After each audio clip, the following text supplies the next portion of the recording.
The rematch from a week ago ensues on an ever more important night in Glens Falls. It's strikeout cancer night here at East Field, with the Dragons trying to get back in the win column.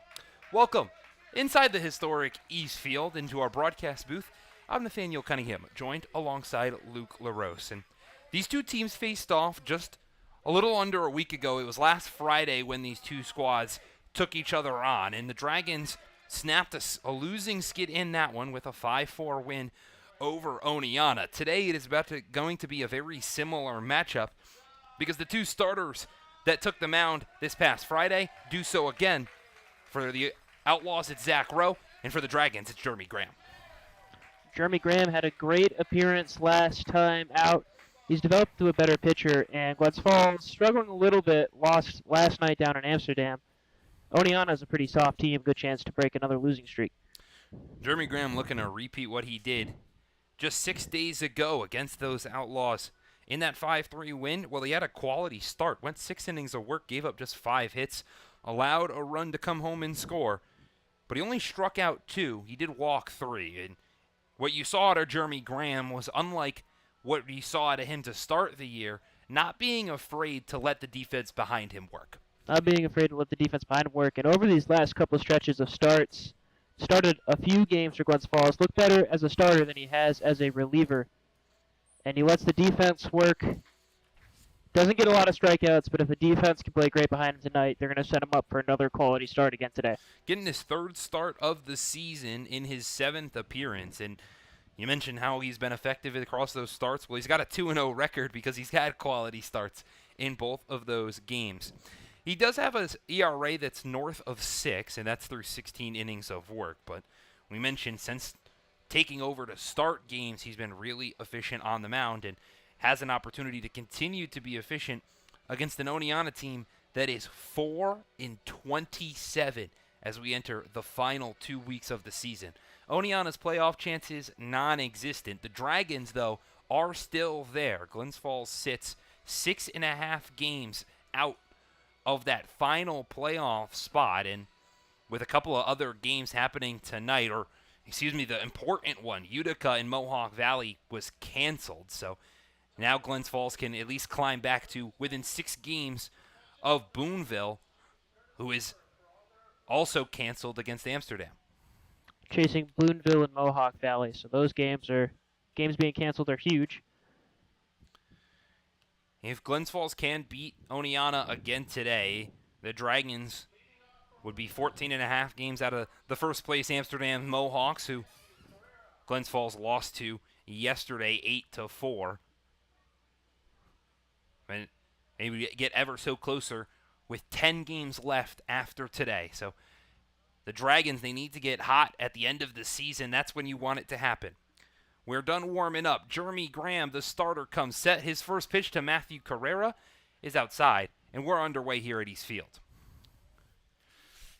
Carrera, the shortstop, leading it off for Oneonta, has got a .203 batting average.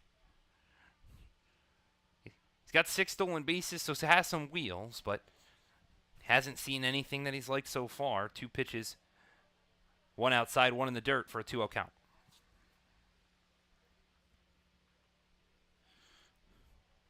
Carrera's 12 walks is second on Oneonta. The only person he trails is the 3-hole hitter Zach Porter. The 2-0 pitch finally gets one in the zone, just Graham.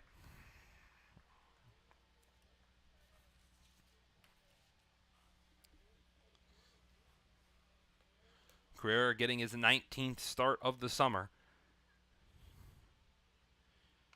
as he fouls that one straight back. And Graham has worked himself back into a 2-2 count. The shortstop also only has 1 extra base hit. Just 4 players for Oneonta can say they have more than 3 extra base hits. So a team that's not used to hitting the ball far, as that one's popped up into shallow right field. Cody Meyer comes in, but it's going to be Christian Moat, who trails behind himself into shallow right for the first out. Weak contact like that is why you can tell they've only got 4 wins. Just not going to get anything done. Weakly popping balls up. Well, now the lineup turns over to the center fielder, Dane Richards. Behind him will be the designated hitter, Zach Porter. Ian Wirtz is the catcher. He'll be hitting cleanup. Cole Waterman, Owen Burnsworth, Lorenzo Camilleri, Zachary Robinson, Hugo Conehurst, and Thomas Woodridge round out the lineup for this Oneonta squad that's looking for win number 1 in just their second road win here in 2025. The 0-1 outside. Richards boasting one of the better averages, the second best average amongst qualified hitters on this Outlaws squad. He's hitting .287 across 27 games this season. He pops up the 1-1 over towards the first baseman, Galello. He barely has to move back, and 2 pop-outs make 2 easy outs in the top of the first.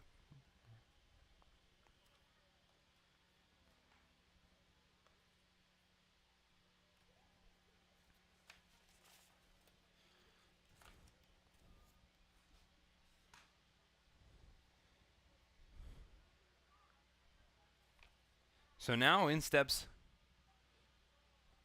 an all-star for the Outlaws. Zach Porter, the designated hitter, takes a big cut at the first pitch he sees.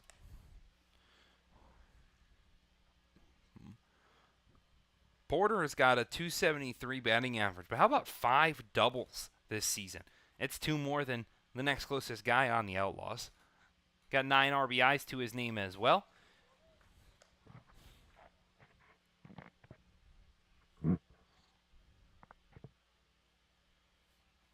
Jeremy Graham, though, has got an all-star 1 pitch away from making it a 1-2-3 top. The 0-2, this one's lined into left. It's going to get down for a base knock. Takes a tough bounce off James Houghton out in left, but the designated hitter won't advance any further. The broadcaster's curse, it was alive and well last night down in Amsterdam. It seems to have continued and made its way back to East Field. 1 pitch away was Jeremy Graham. Instead, it's a single for Zach Porter with 2 outs to keep the line moving.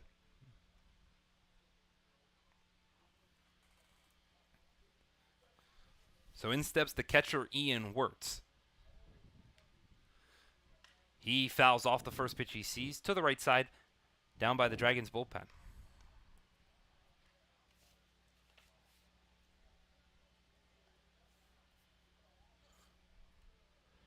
The backstop, Wirtz, has had a little bit of plug-and-play action. He's in his 21st game of the year with a .231 average.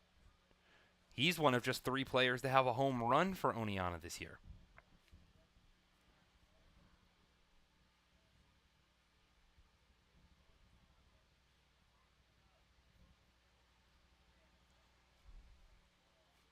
The 1-1, chopped foul, straight back. Defensively for Glens Falls, from left to right in the outfield, it's James Houghton, Tyree Jackson, and Cody Meyer, who's out in right. He's getting just his 3rd game played over the last 16 today. On the infield, it's Brody Keniston, Tate Van Alsten, Christian Mote, and Nick Galello, with the backstop being Brendan McLaughlin. A much different lineup. Looks like more of a defensive one rolled out by head coach Ryan Dio compared to the offensive-heavy lineup last night against the Mohawks. Makes sense with Graham. Graham pitches to contact.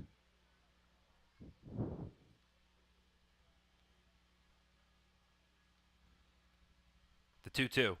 Swung on and missed. Jeremy Graham picks up his first strikeout of the day. Sits Ian Wirtz down. And now we head to the bottom of the first where the Dragons offense could come alive.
We get set for the bottom of the first here at East Field.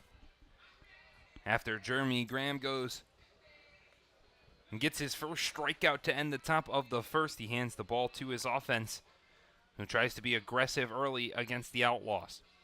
Speaking of that offense, mentioned defensively a different lineup, a big change for the Dragons offensively. Tyree Jackson, though, will still lead it off. He is out in center. James Houghton, the left fielder, is hitting in the 2-hole, a lefty early in the lineup. Nick Galello, one of just 8 players in the PGCBL with 4+ home runs this season. He's hitting third. With Brody Keniston, who got a little bit of action yesterday, will be at third. Cam Biller, Tate Van Elston, Cody Meyer, Brendan McLaughlin, and Christian Moat round out the lineup for Glens Falls. Jackson quickly back in the box. Normally, he's known for being extremely aggressive. Against Amsterdam yesterday, he worked himself into 3 full counts. He's aggressive here, though. This one's lined out to left field. Over goes Burnsworth, and he brings it in for out number 1. So maybe that aggressiveness is only here at East Field as Tyree Jackson swinging away early. Pops out for the first out.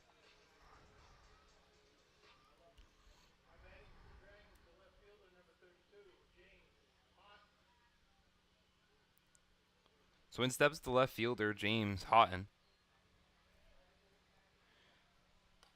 The lefty watches the first pitch strike on the outside half.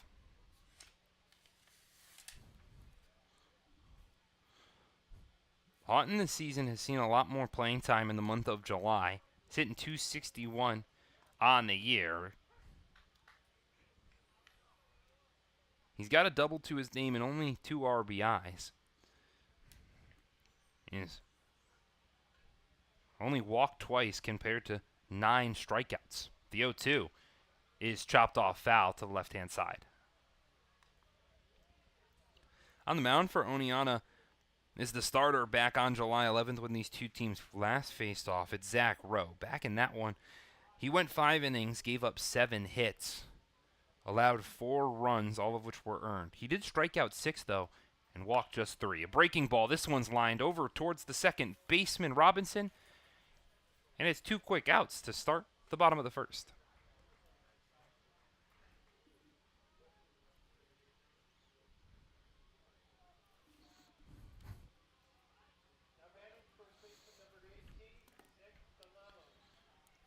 So now the big slugger that's looking to give Aiden Gallagher a little bit of a run for his money on who's the best hitter in this Dragons lineup takes a big cut well out in front of the first pitch he sees.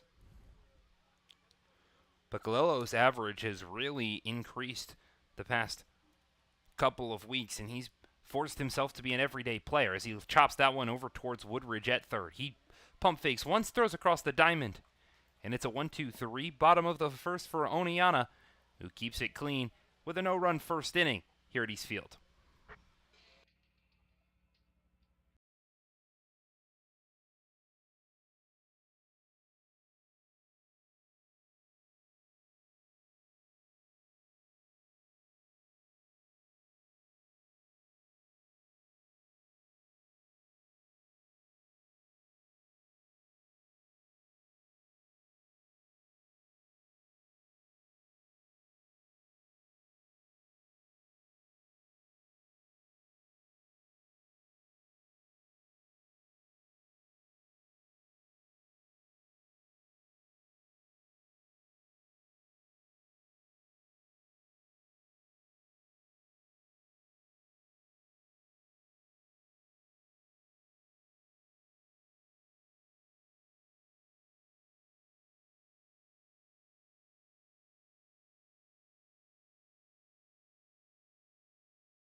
After a no-run first inning, we're back here at East Field with the Outlaws looking to make some damage in the top of the second. Alongside Luke LaRose, I'm Nathaniel Cunningham. It'll be Cole Waterman, the right fielder, getting it started for Oneonta. And Waterman getting just his second game started this season, just his third of the summer. He watches the first pitch miss upstairs for ball one. So far across his 2 games, he's 1 for 3 with an RBI to his name and just a strikeout. The 1-0 pitch hits the top of the zone. Looked like it was in the same location as the first pitch from Jeremy Graham. Either way, count evens at 1 apiece.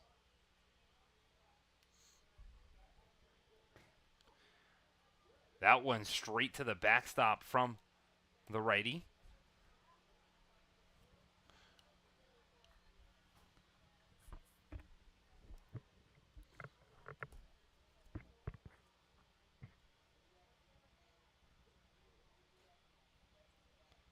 As the 2-1 bounced in the dirt.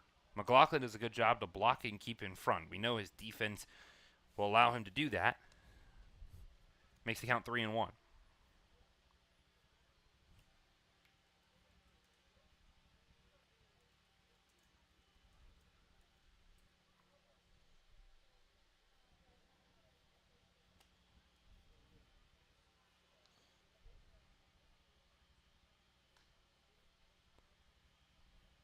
The 3-1 swung and missed. Got Waterman well out in front.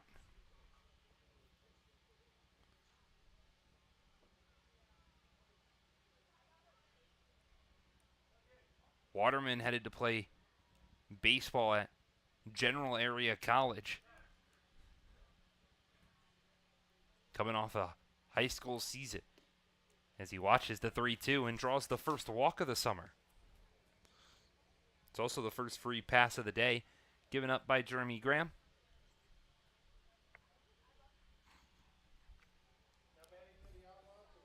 I'll turn the pages to the left fielder, Owen Burnsworth. Burnsworth getting just his 4th start of the summer. He's 1 for 10 through his first 4 games. He takes that one, weakly hits it towards the infield. It one hops over towards Van Alsten, who can't grab it on the bare hand. So it's going to go down as a hit. The second hit of the summer for Owen Burnsworth. That puts runners on first and second with nobody out. We've talked about it before, but the bounces on the infield at East Field, a little unpredictable, and that one just died. Van Alsten didn't play yesterday on what was the turfed infield at Shuttleworth Park. A little bit of a weird situation at Rao Family Stadium with turfed infield but grass outfield.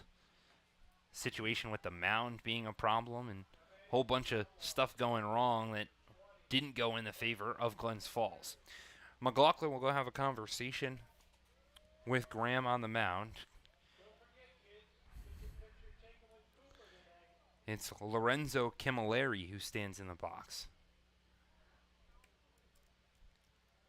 And this Outlaws team losing quite a few players, so they've got some newer members filling in. Camilleri getting his 7th start of the summer. He's 1 for 15.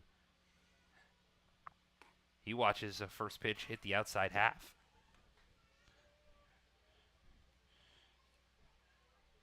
Still across Camilleri's 6 games, how about 8 walks to his name? Might not necessarily be hitting the ball, but he's getting on base. As he takes a chop swing at that one, makes it 0-2.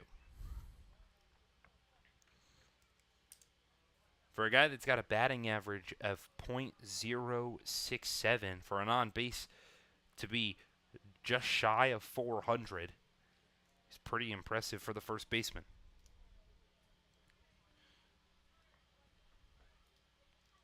So Camilleri back in the box, runners on first and second. Waterman dancing on the base pass. That one's chopped up the middle. Van Alsten grabs it, steps on second, throws the first in time.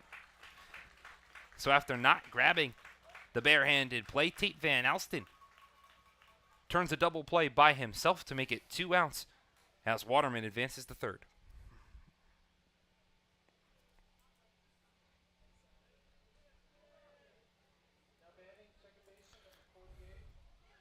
We saw a couple of those yesterday that Glens Falls turned. How about their 10th double play they've turned this season? They're finally getting to the double digits. Last team to reach that double-digit marker of double plays turned. Now all Jeremy Graham has to worry about is the second baseman, Zachary Robinson.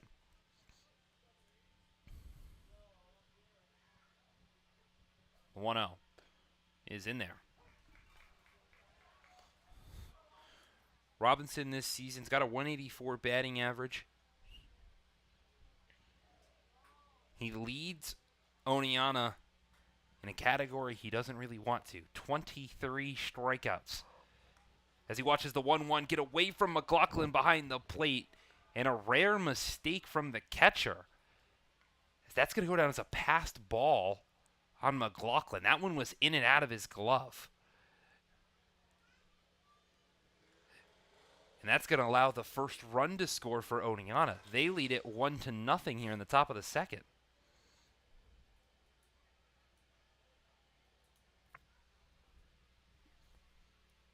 The 2-1 runs inside.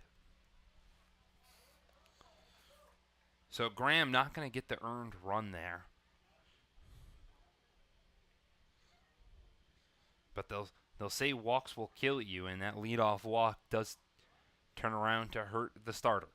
The 3-1 pitch, in there. Makes it another full count for Graham.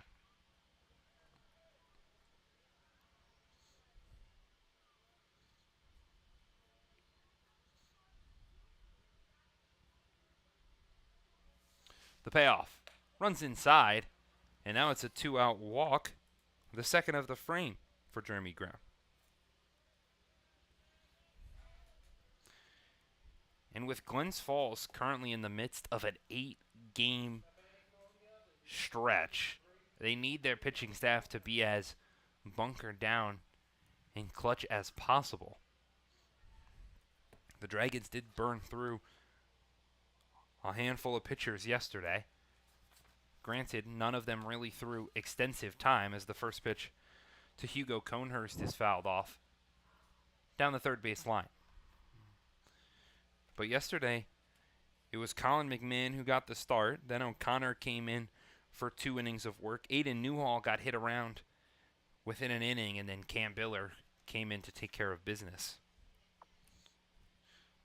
So 4 arms for the Dragons utilized against Amsterdam as they were trying to get their first win against the Mohawks in their last 25 tries.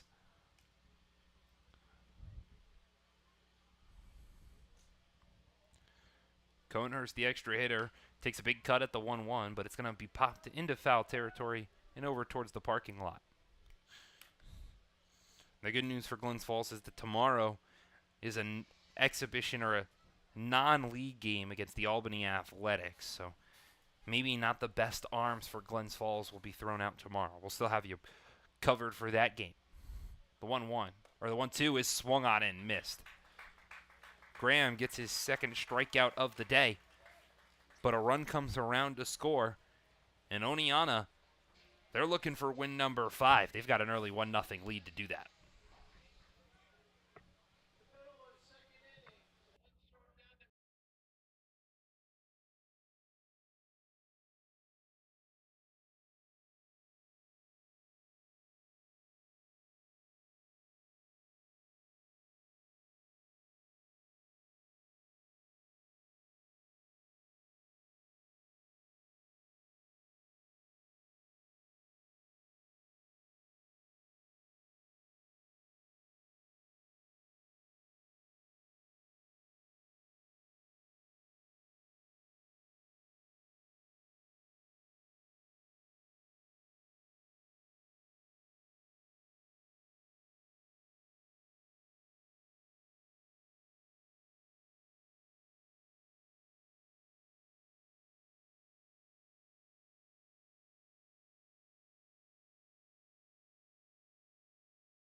A passed ball allowed the first run of the game to come home and score.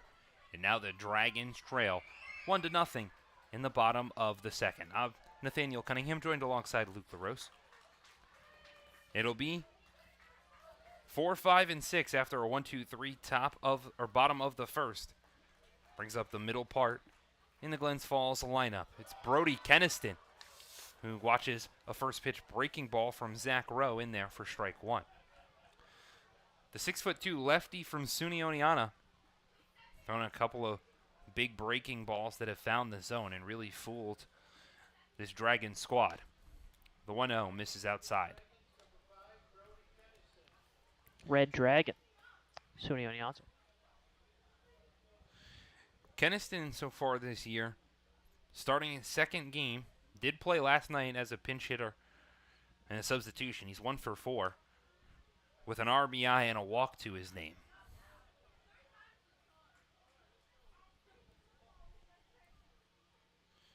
I'm still looking to see the most of Keniston. Not an everyday player. Platooned with Enrique Diaz at third. The 3-0, or the 2-1 was bounced in the dirt. Count is 3-1.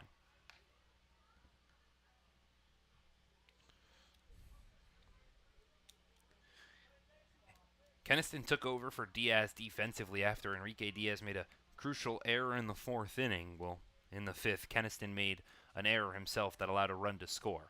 The 3-1's fouled off. It'll be a full count now for Zach Rowe.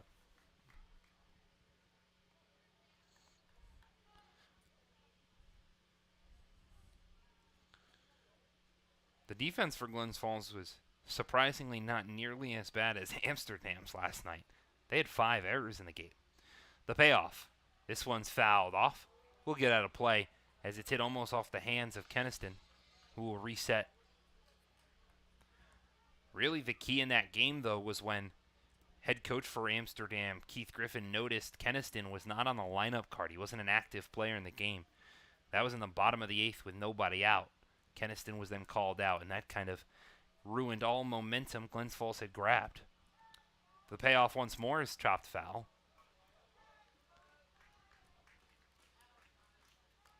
Prior to that play, Glens Falls had scored runs in 3 consecutive innings.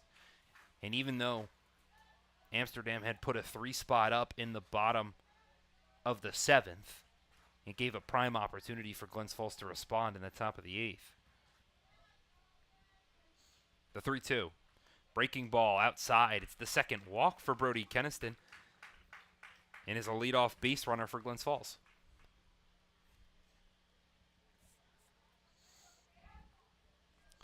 So in steps the guy that closed the game against the Mohawks, Cam Biller. Biller still looking for his first extra base hit of the season, despite having 36 at-bats. Has yet to tally one, but we know he can hit the ball hard. He's only got 4 walks and 4 strikeouts, so he finds a lot of contact. It just ends up being straight at defenders. The first pitch Biller sees is at the knees for strike one. And although it doesn't necessarily help the batting average, this Oneonta defense, it's 14th best in the PGCBL, otherwise known as second worst, as Biller hits that one weakly over towards the shortstop Carrera. He's got to go across the diamond to first to get the designated hitter as Keniston advances to second.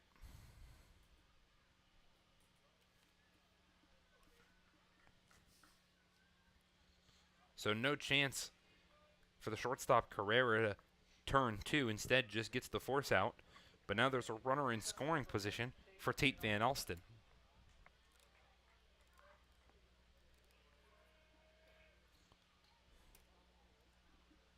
Van Alsten watches the first pitch almost run and touch his toes.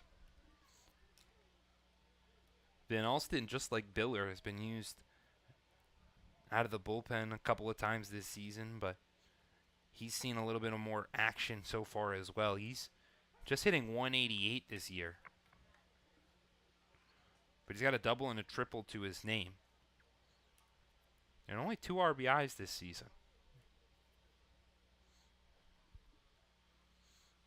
The 1-1 well outside.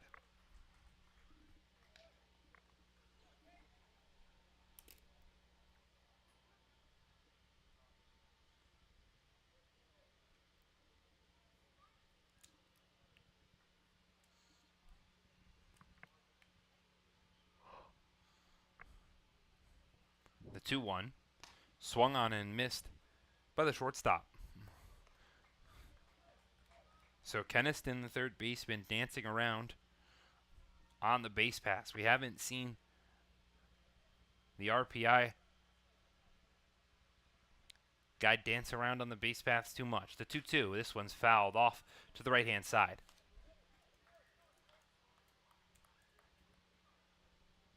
Excuse me, Keniston. Actually teammates with the guy at the plate, Tate Van Alsten. Both go to Southern New Hampshire.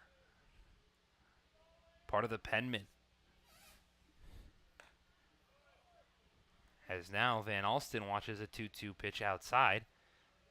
It's another full count the Dragons have against Zach Rowe. The lefty struggled his last time here at East Field.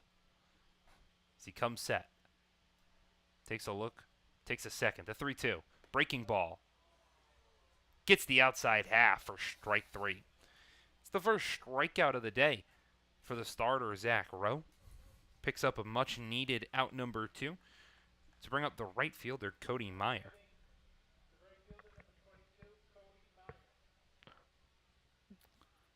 Van Alsten in that at bat was just confused by Rowe's breaking balls.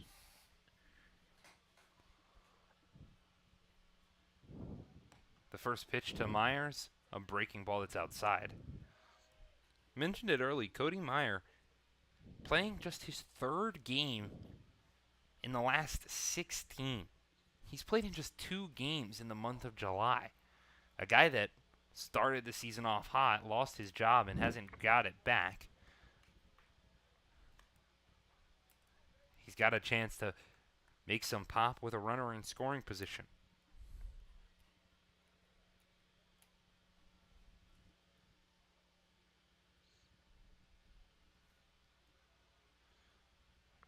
Rowe comes set. The 1-1 bounced in the dirt. Wirtz does a good job to keep it.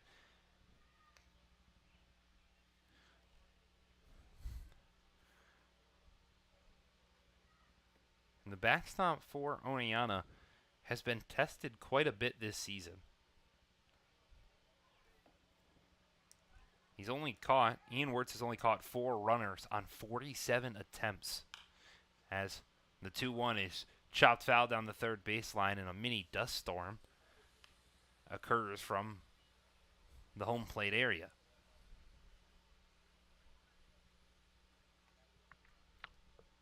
The wind in general has really picked up. But even with Wirtz being tested a lot, he's got just 2 errors this season. Has a 97.5 fielding percentage. 2-2 in the dirt.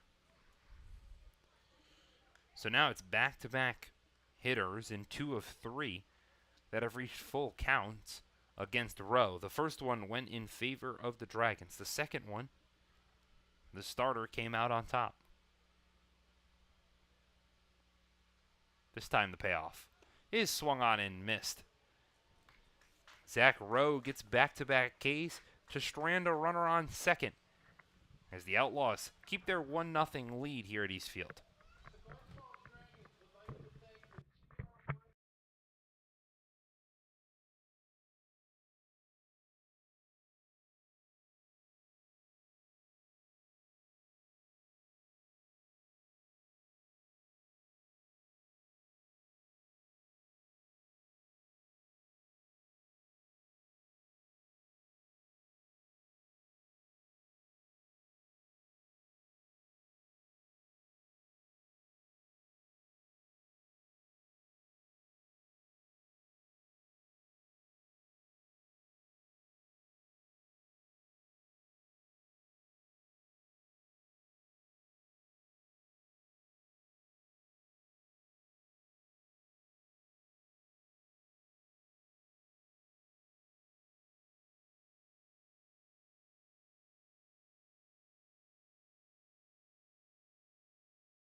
Oneonta can increase their lead here at East Field with their lineup back to the plate thanks to a shutdown inning from Zach Rowe.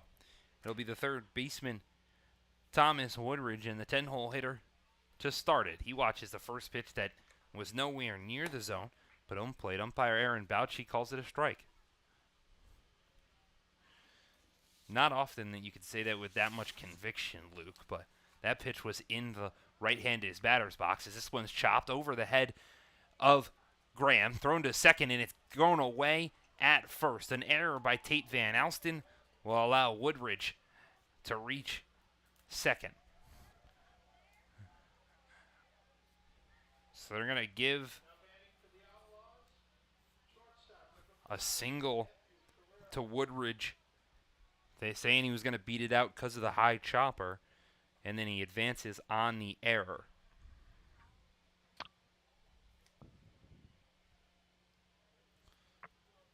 So it puts a runner in scoring position, and Oneonta prime opportunity now to capitalize and double their lead. That one's hit in between and right past the glove of Keniston. Houghton fields it cleanly, gets it in quick though. And now 2 consecutive singles, throw an error in there, puts runners on the corners with nobody out.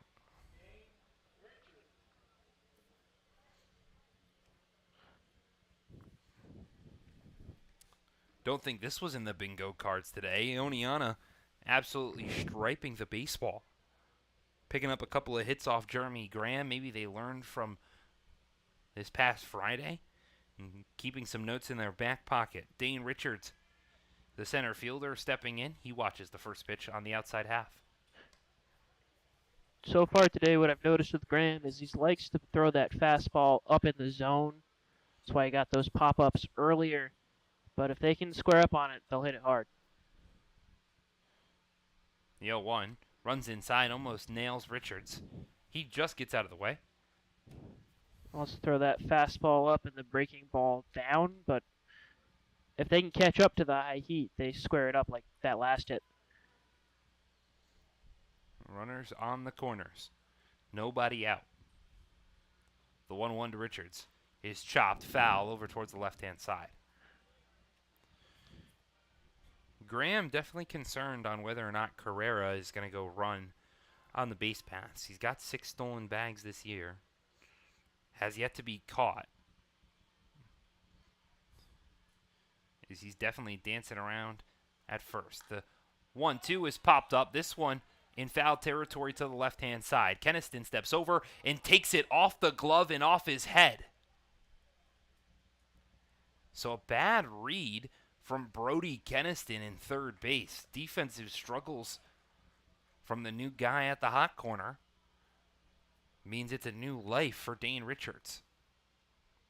Just lost that one in the clouds. Don't really know what happened there. The lights here at East Field on early. And the clock hits 7:50. Richards pops this one foul towards the parking lot.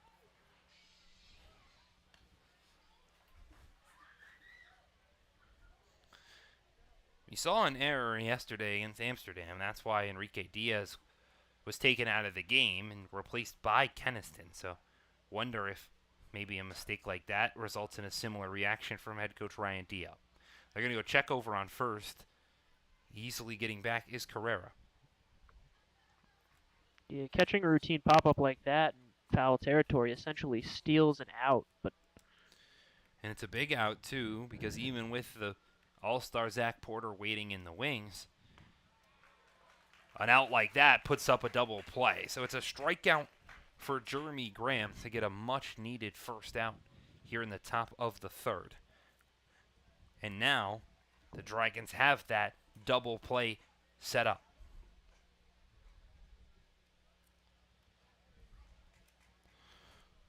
Porter had the first single for Oneonta today, back in the first. He would love to add another single and an RBI to his total today as pitch misses just too far outside.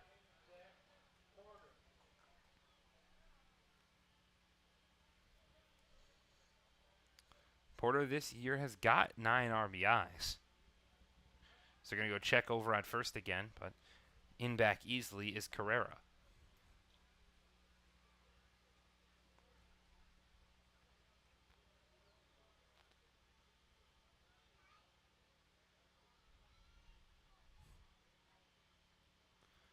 The 1-0 is chopped foul straight back.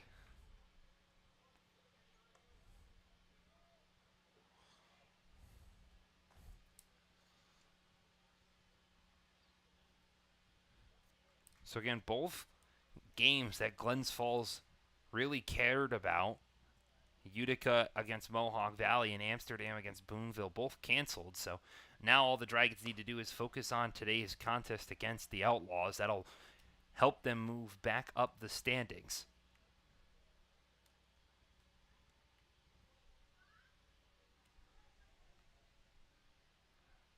But first they have to worry about keeping this just a one-run ball game. The 2-1 misses upstairs.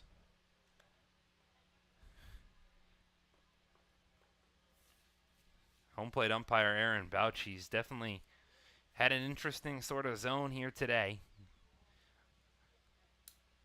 Made some of those calls on the outside, not so much there. That one hits the zone. Maybe a little bit of a makeup call because the pitch before was about the same height, just a little further in. So a big spot for Jeremy Graham. The payoff outside will be ball 4. It's the third free pass issued from Graham. This one in the biggest spot of them all. It loads the bases with only 1 out. The catcher Ian Wirtz steps to the dish.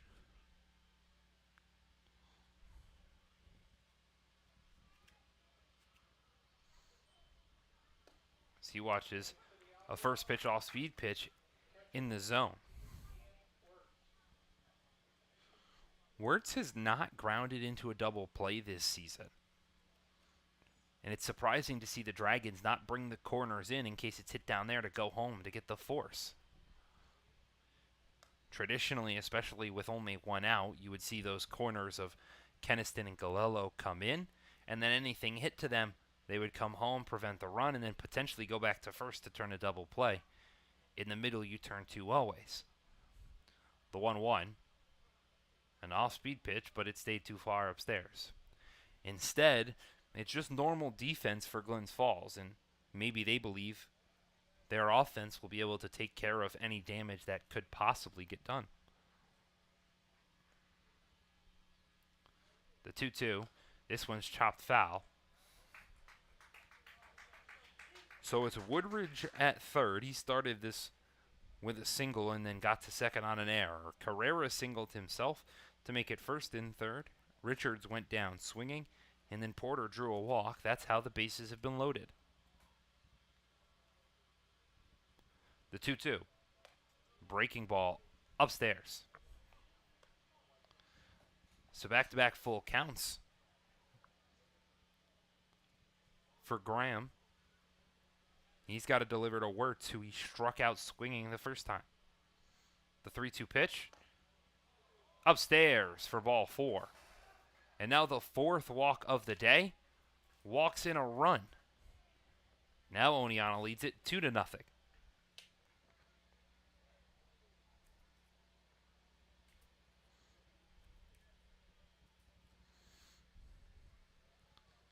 You got to wonder how long the leash is going to be on Jeremy Graham as Matt Gonzalez comes out to have a conversation. No action yet, but we do see Chase Falcon work his way down to the bullpen, and before the game we did hear head coach Ryan Dio and Matt Gonzalez discussing that Chase Falcon was the guy they wanted to go to after Jeremy Graham. They did, and Graham's sitting at 57 pitches, so I think they're going to try to let him get through this inning, but the leash not very long. And Jeremy Graham coming off back-to-back quality starts. Today just has struggled to keep the ball in the zone, and when he has, Oneonta has hit it pretty well and pretty hard. They've got 4 hits today. On the flip side, Glens Falls been shut out. Granted, only 2 innings of work for the Dragons, but the only batter to reach base was Brody Keniston, who reached via a walk. So now it's the lefty, Cole Waterman.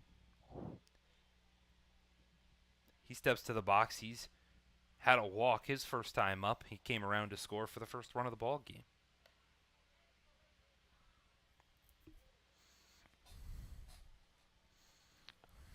That last pitch was a fastball, but the last couple of hitters, that breaking ball just hasn't gotten the depth and the movement. The 1-0 is chopped straight behind home plate and to the backstop.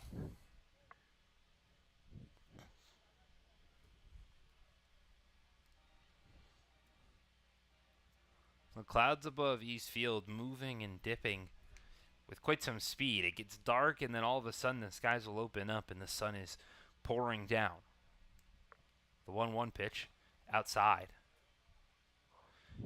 There was a little bit of rain earlier that, for a brief second, put into question whether or not the game today would be played. Started coming down harshly around 5:30, but held off enough, and the sun soaked up all the excess water. The 2-1 is swung on and missed. It's an important game for Glens Falls with just 10 conference games remaining here in 2025. A push to that final playoff spot, which they sit 6.5 games from.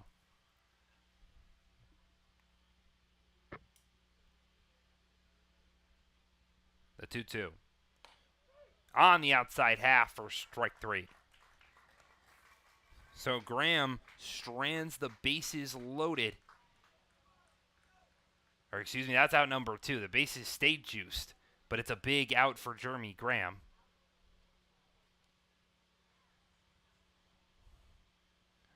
As in steps the left fielder Owen Burnsworth. He watches the first pitch strike.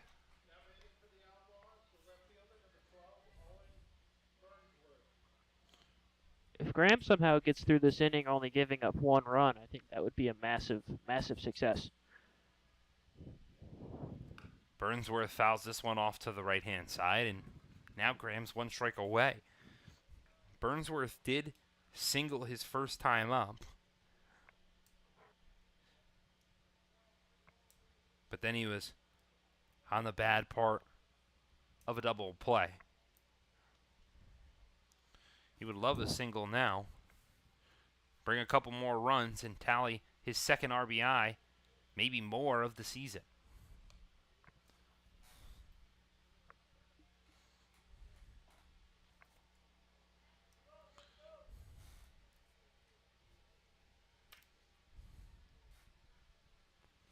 The 1-2. Outside. An excellent breaking ball from Jeremy Graham. Just couldn't cut back into the zone enough.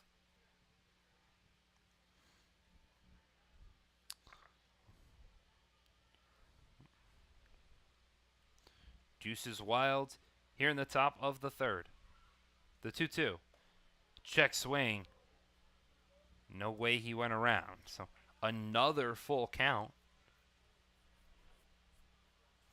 That's 3 straight hitters that have now worked to count full against Jeremy Graham.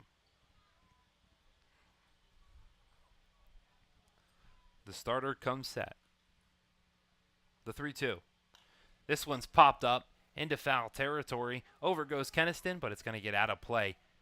Just shy of the bleachers down the left field line. So we'll redo the 3-2.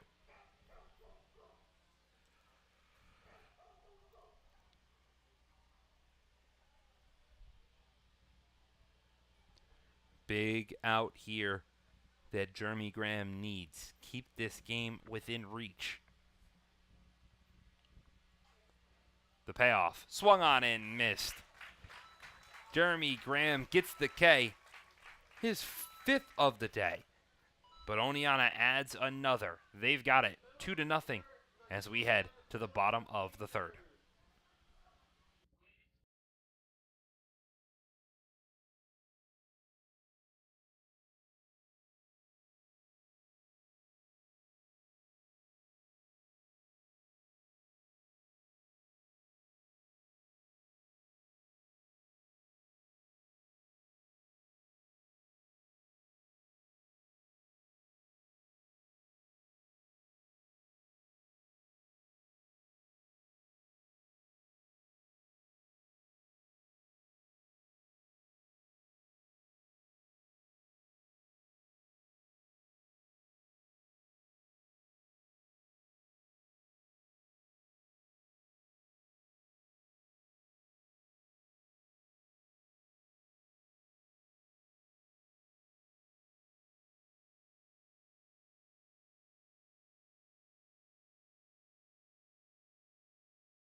The Dragons trail by 2, with the bottom half of their lineup looking to change things up. Joined alongside Luke LaRose, I'm Nathaniel Cunningham. In this 2-run ball game between the Oneonta Outlaws and the Glens Falls Dragons. It's 8, 9, and 1 to get it started for Glens Falls, led off by the backstop, Brendan McLaughlin. He watches a first pitch breaking ball. It seems like that's the everyday move now from Zach Rowe in there for strike 1.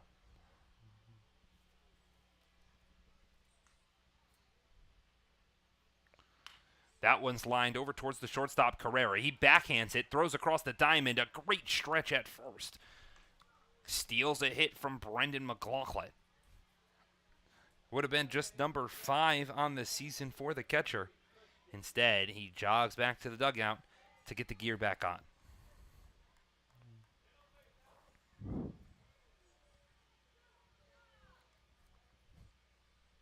For the second worst defense in the PGCBL, they most certainly didn't look like it then. Really large in part thanks to Matthew Carrera. Into the box steps the second baseman, Christian Moat. Moat this season, he's 3 for 30. Had just a batting average of 100.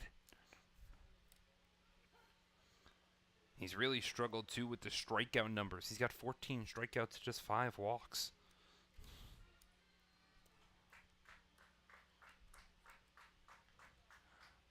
The 1-1 is a big cut. He comes up empty-handed. The good news for Christian Moat is that when he does get on base, which he does about 27% of the time, he usually comes around to score. He's got 6 runs for a guy that has just 3 hits. The 1-2, outside. Crazy to think about that, Luke, when you've reached base 8 times in 2025 and you scored 6 of them. Yeah, that's a number that jumps off the page. Glens Falls would like him to do it again. The 2-2 is fouled off to the right-hand side. A little bit of quick math from us non-math people. 75% of the time he gets on base, he comes around to score and cut that deficit in half. And Moat's fighting. He wants to be on the base paths.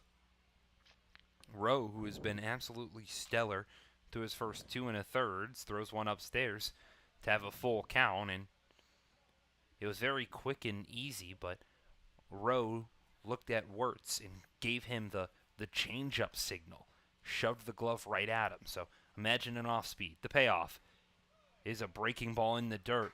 Wasn't quite a change-up, had a little bit more side-to-side movement, but Moat does reach base with a leadoff walk.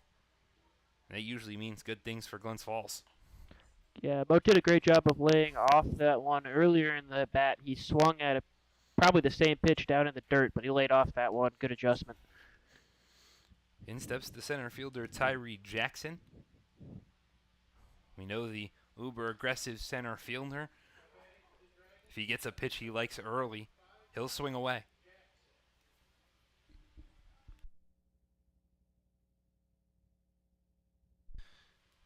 He hit the mix between a pop-out and a line-out to left. Kind of a blooper out there, but he was hit with some pace as he's now only seen off-speed pitches, and it's a 1-1 count. Not often that you see a pitcher go to the well of that breaking ball quite as much as Zach Rowe has today. 1-1. Finally gets a fastball that Jackson fouls off. Goes right off the pole and bounces back into fair territory. Glens Falls so far not been able to adjust to Rowe's fastball. They take it a lot, or they just get fooled by it. Van Alsten got buckled by one earlier. The 1-2. This one's popped up a mile high on the infield. Camilleri loses it in the sky, but he grabs it and it pops out of his glove. So they're going to throw to second to get Moat. But Camilleri originally took a couple of steps backwards, like he was headed towards the shallow right field line. Instead, he cut into foul territory and then had to cut all the way back towards the mound before it was in and out of his glove. So that means it'll go down as a E3 as James Houghton fouls off the first pitch he sees.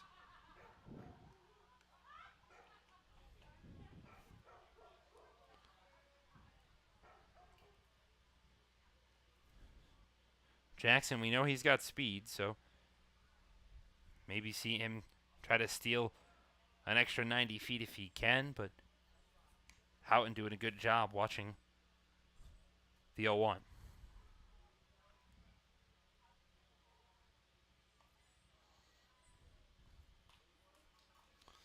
Jackson's on the move. Houghton swings. The throw from Wirtz is in time.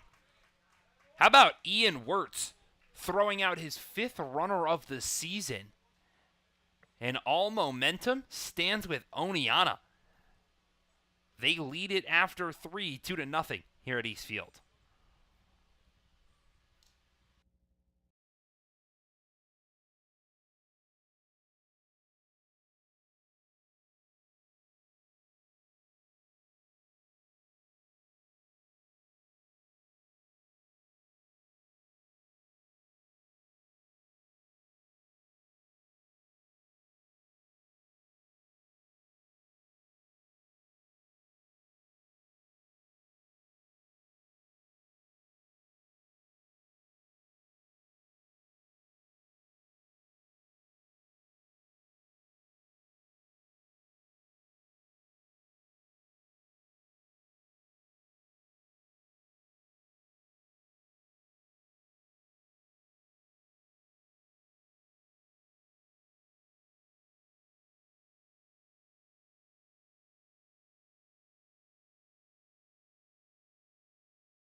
Some more mistakes results in Glens Falls still trailing 2-0 as we enter the 4th.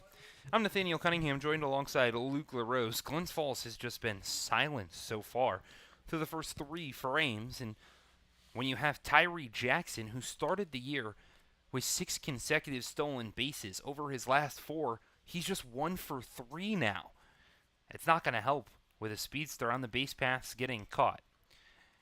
Back out there on the bump is Jeremy Graham. His first pitch to Lorenzo Camilleri is high for ball 1. And that throw from Wirtz was just perfectly placed right in the sweet spot for the shortstop. Can't do it any better than that. Wirtz, not a guy that's known for throwing runners out. He was just 4 for 47 coming into the day. That was his 5th runner he grabbed on the base paths.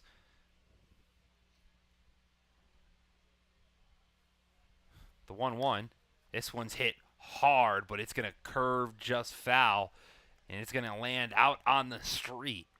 So if Camilleri could straighten that one out, it would be his first home run, his first extra base hit of the season. Instead, it goes down as a long strike.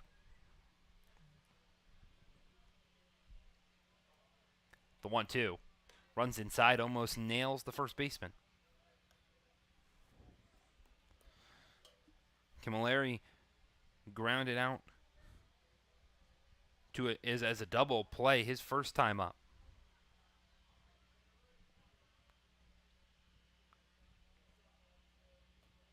The 2-2. Breaking ball too high. It's another full count for Jeremy Graham.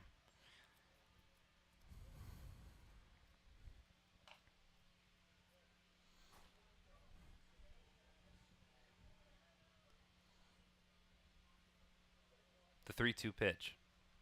Hit foul, straight back.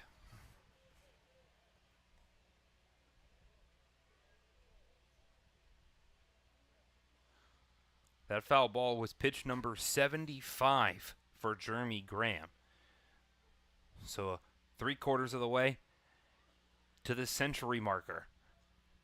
And we're just starting inning number 4. The 3-2 swung on and missed. Graham does have now 6 Ks despite giving up 2 runs. Looking to get through a 4th frame here. It starts it off strong. Now brings up the second baseman, Zachary Robinson.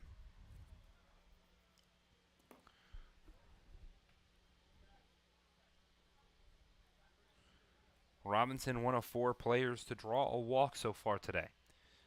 He watches a breaking ball miss inside.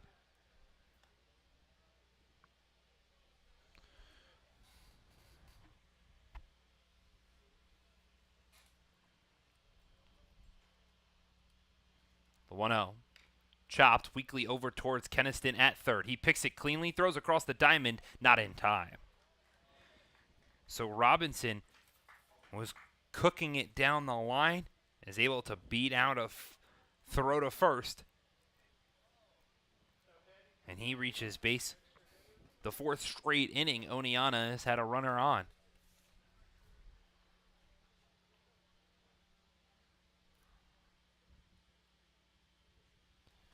It's also the 5th hit of the ball game for the Outlaws. Glens Falls, on the other hand, right now they're being no hit. Hugo Conehurst steps in. He watches the first pitch right down Broadway.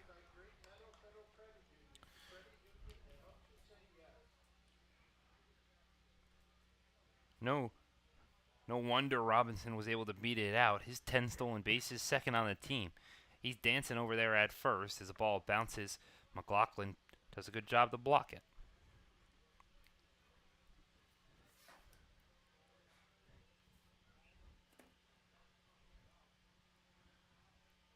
The Outlaws' best hitter, Jack Clark, not seen on the team and left squad a little bit ago, so some new up-and-comers as the runner's on the move, but Conehurst fouls one off towards the parking lot. Conehurst doesn't wear any batting gloves, and he links his fingers like a golf club. He's about to hit his driver out there.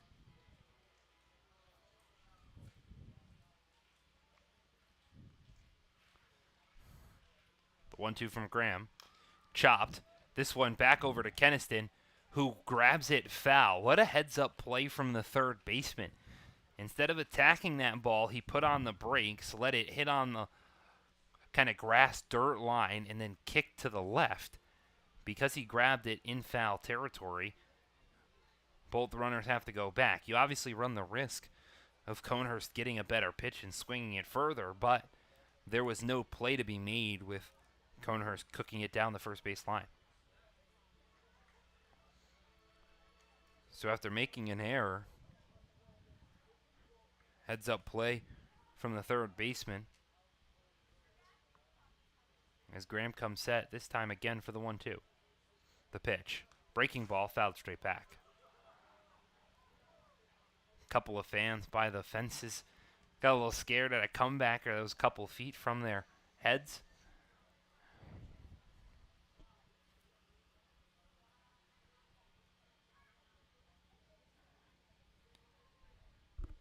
Check over at first on Robinson. He gets back in there by half a step.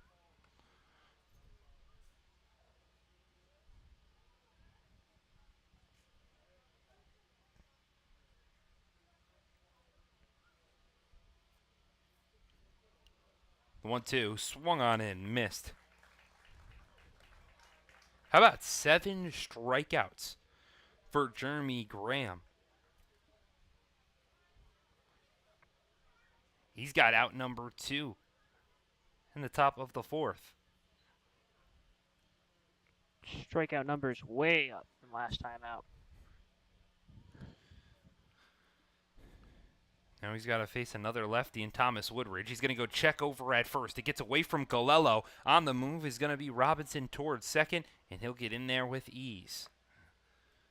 So an error on the pitcher. Second of the day for Glens Falls, a problem they've had quite a bit. Puts a runner in scoring position with 2 outs. mentioning the lefty Thomas Woodridge at the plate.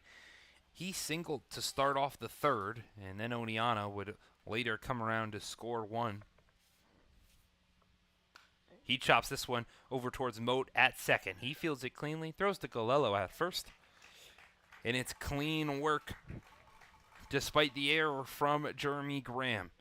It stays a 2-run ball game, and the Dragons' bats have got to come alive in the bottom of the fourth.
Two, 3, and 4 look to get some offense going for Glens Falls here in the bottom of the fourth of East Field.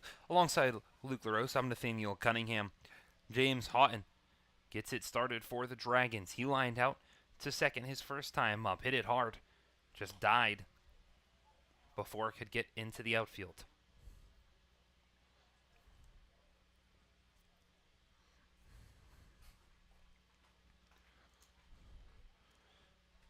Houghton, one of the few lefties in the lineup for the Dragons, provides a little bit of a different look, but the different look of the lefty Zach Rowe on the mound has caused Glens Falls enough trouble.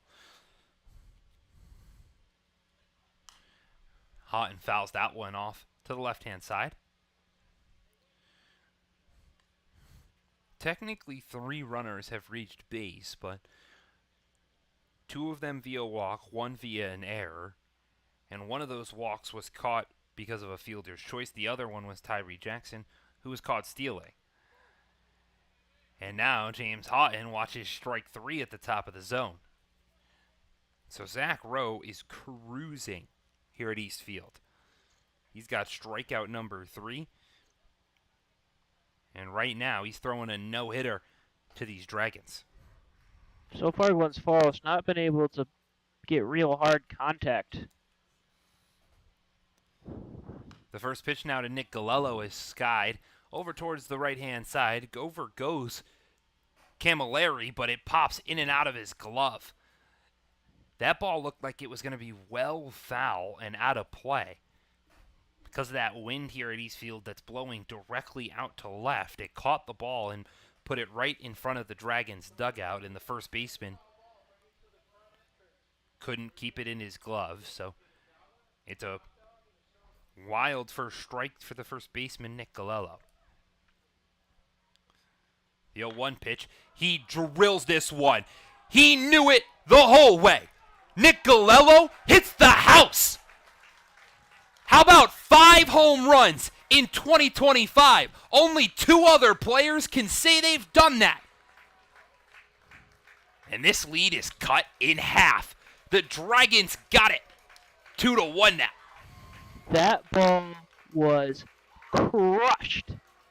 I've been going to games here at East Field pretty much my entire life. I can tell you that is the furthest hit ball I've seen out to left field, I think, ever. He hammered that ball. What a better way to grab not just your first hit of the day, but your first run from the hottest hitter in the Dragons lineup He goes yard for the second time in 2 days. Cuts the deficit in half. Glens Falls still trails it 2-1. Brody Keniston steps into the box now. He's got a tough task to follow that one up, but he's going to line this over the head of the shortstop Carrera and into the gap for a base knock. Momentum is something these Dragons have done an excellent job at stealing. And after being no hit through the first 3 1/3, a home run and a single has got the Dragons rolling. 5th home run of the season for Nick Galello, 11th RBI. Definitely going to help the batting average increase from the 271. Cam Biller now in the box. He watches a first pitch strike.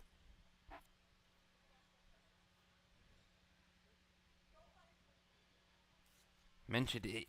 Galello now stands with elite company in the PGCBL.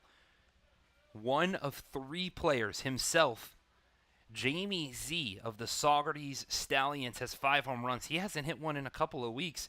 And then Jacob Haynes of the Jamestown Tarp Skunks out in the West Division. The way Galello's hit swinging the stick with another 7 games here at home, you imagine a couple more of those could be in his future. It's a 1-2 count now to the DH, Cam Biller. He watches a pitch bounce in the dirt.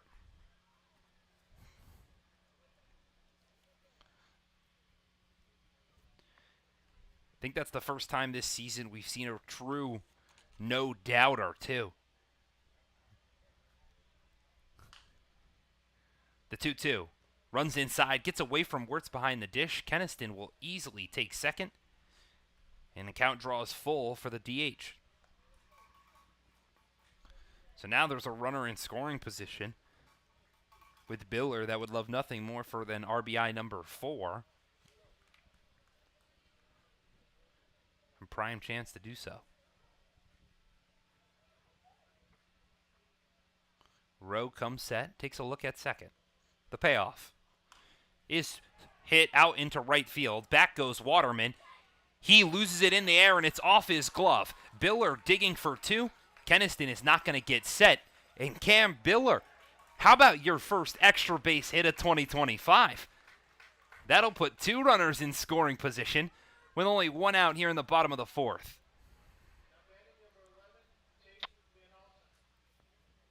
Glens Falls went from struggling to make good hard contact with the ball to just tattooing the last couple pitches that they've seen. No hit through the first 11 batters of the day. Since then, a home run, a single, and a double. Tate Van Alsten, all he needs is a base knock. He brings in RBIs, more than likely 3 and 4 of the season, and puts Glens Falls their first lead of the game. The infield for Oneonta is playing in. They're trying to maintain this advantage they have as Van Alsten's first pitch swinging, and it gets over the head of Burnsworth in right. Easily to come in is going to be Keniston and Biller, and you see Van Alsten didn't realize it got over the head as he slides into second. Maybe he could have gotten to third, but it doesn't matter. Glens Falls has got a 3-2 lead now here in the bottom of the 4th. Burnsworth just read that one wrong, thought it was going to die in front of him, but it carried over his head. And it wasn't really a slide from Van Alsten. He kind of tripped turning the corner into second. Van Alsten, second double of the season, RBIs 3 and 4, puts Glens Falls on top. And the Dragons, they're not done yet. Cody Myers' first pitch swinging. This one gets through the right side, and they're going to send Van Alsten to the plate. Meyer will stroll into second with ease, and it's a double for Cody Meyer. He adds an RBI to his name, and for a guy that hasn't played a whole ton in the month of July, just 3 times in his last 16, he adds double number 3 of 2025, RBI number 4, and just like that, There's a mound visit for the Outlaws. Not only did that one get by Robinson, that one also got by Waterman. Had Waterman picked that ball up, it probably would have been a single, but that one sneaked by him out in right field too. Meyer is able to pick up the double. 5 consecutive hits, a home run, a single, a double, and a double. Put the Dragons on top, 4-2 here in the bottom of the 4th. And the catcher, Brendan McLaughlin, he'd like to add to the party.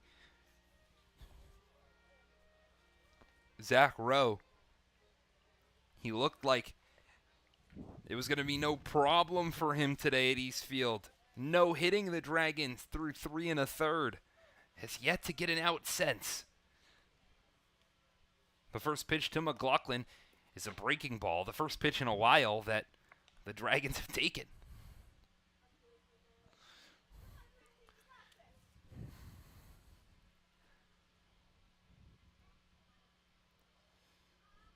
So Rowe will come set, takes a look at Meyer at second. A breaking ball misses too far outside. Statistically speaking, the second time through the lineup is always going to be a little bit harder than the first. And then there's a massive jump when you work the third time through.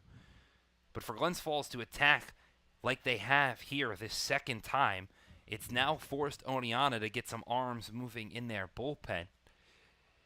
And if Glens Falls can maybe add more offense, keep this really just pummeling on here, maybe a mercy rule would help for a staff that's got to work through the next 7 days. McLaughlin chops the 2-1 back up the middle. Robinson grabs it, throws across to first, and it's dropped by the first baseman. So an error from Zachary Robinson is going to put runners at the corners. And if they say momentum is a swing, Glens Falls has got it all their way. It's taken Glens Falls that first time through the lineup to adjust to Rose Arsenal, but the second time through has just been quality contact after quality contact. The one time they don't get it, they get bailed out by the second worst defense in the league. 55th error of the season.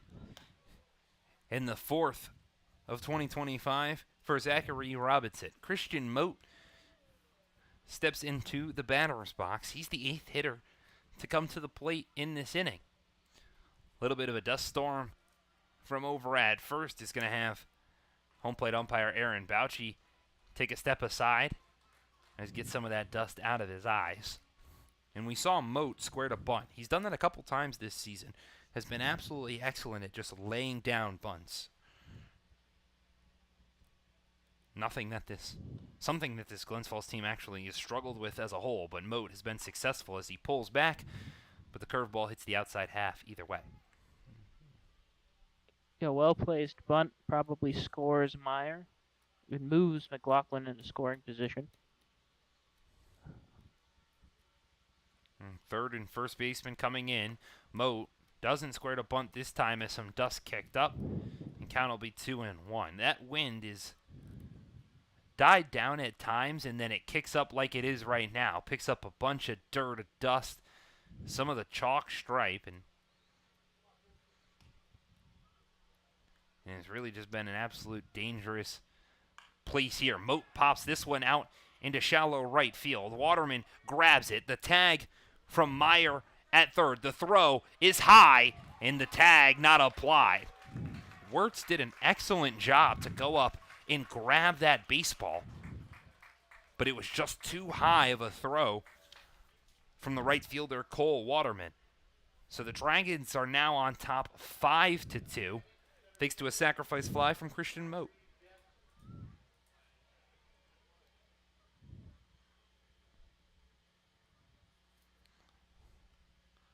So now the leadoff hitter steps to the box, Tyree Jackson. He'd love to join in on a little bit of the hit party.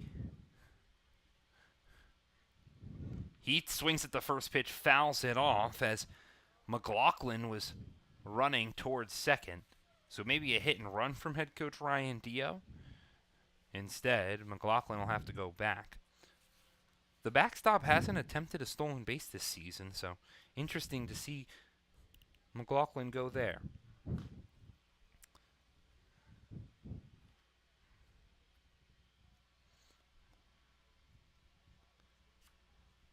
Row comes set. The 0-1 to Jackson. Runners on the move. Jackson slaps this one through the hole on the left-hand side. McLaughlin trying to go first to third. Jackson who's trying to steal second, and he does.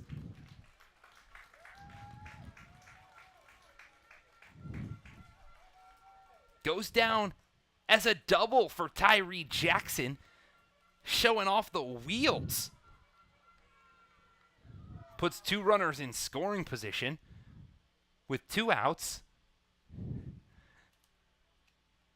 And the Dragons, they're just trying to keep it rolling. Perfectly placed hit, the shortstop. James Houghton takes a big cut at the first pitch. He hit a round. He started this inning off with a strikeout looking. The shortstop on that last hit went to cover the bag, and Jackson just put it right behind him. Houghton swings underneath the 0-1 pitch, and now he's in a hole.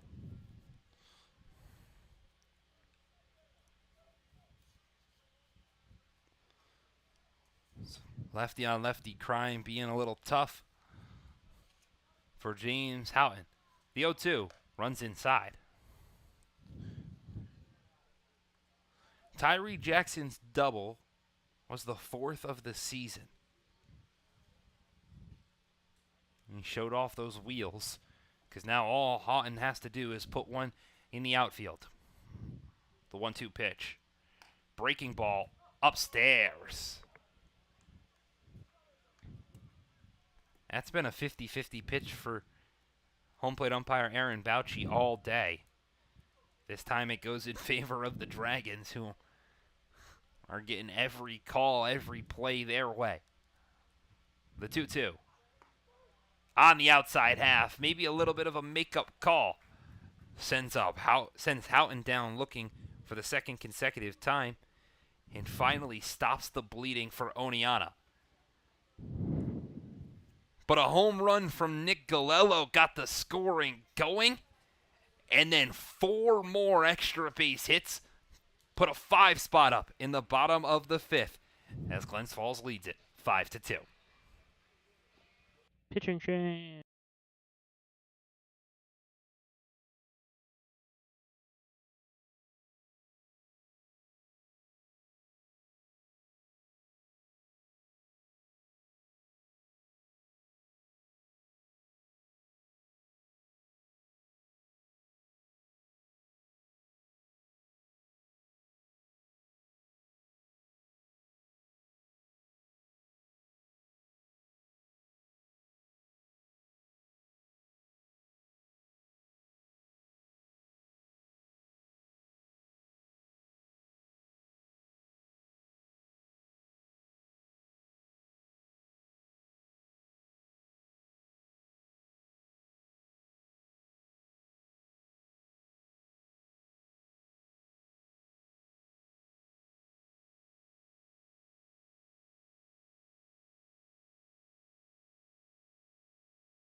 An absolutely dominant bottom of the 4th put Glens Falls on top.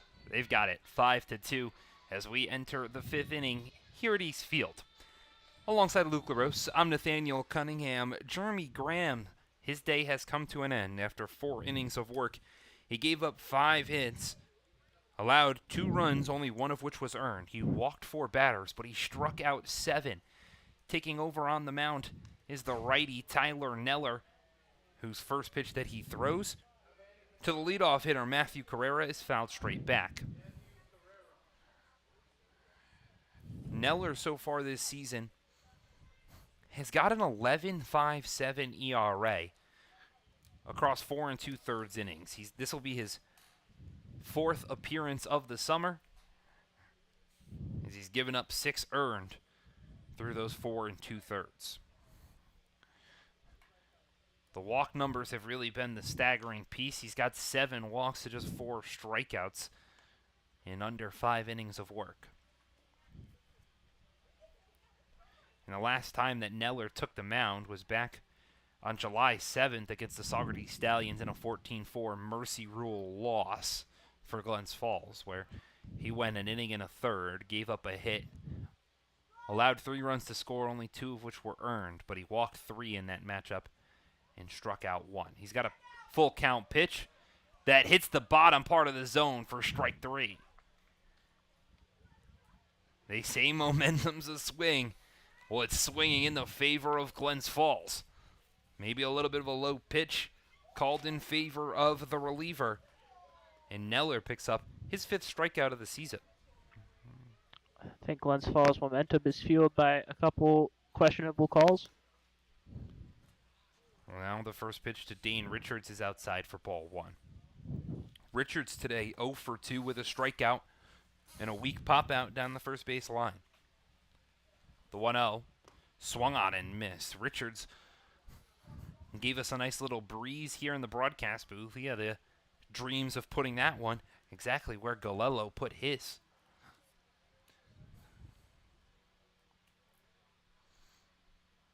The 1-1, another big cut from Richards. Means Neller is back in a pitcher-friendly count.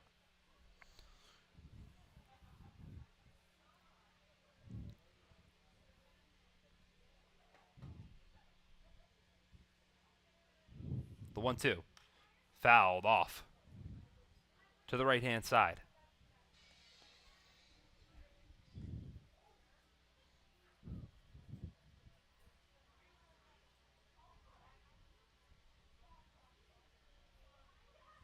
The 1-2 got the outside half. And how about back-to-back looking strikeouts for Tyler Neller out of the bullpen?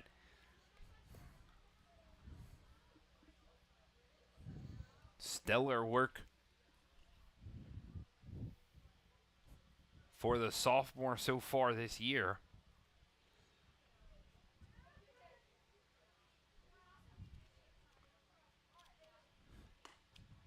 And the UAlbany Great Dane throws the first strike to the All-Star Zach Porter.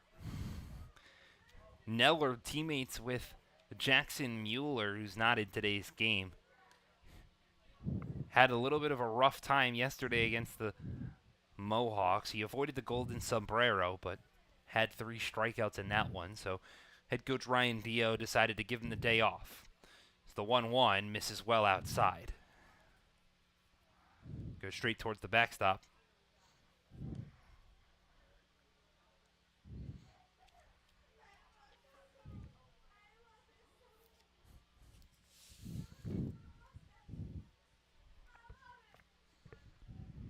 But Neller coming out of the bullpen, not afraid to throw strikes, attack this Oneonta team and make them hit the ball where the Dragons aren't. The 2-1 is chopped foul. So kind of leaving it 2 apiece.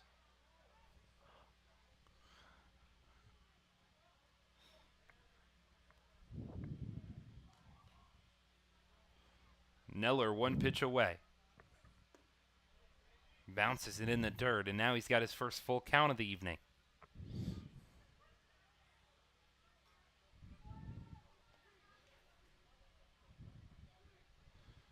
The payoff pitch is chopped back up the middle. Over goes Van Alstad. He fields it cleanly, throws across the diamond, And it's a 1-2-3 inning out of the pen for Tyler Neller.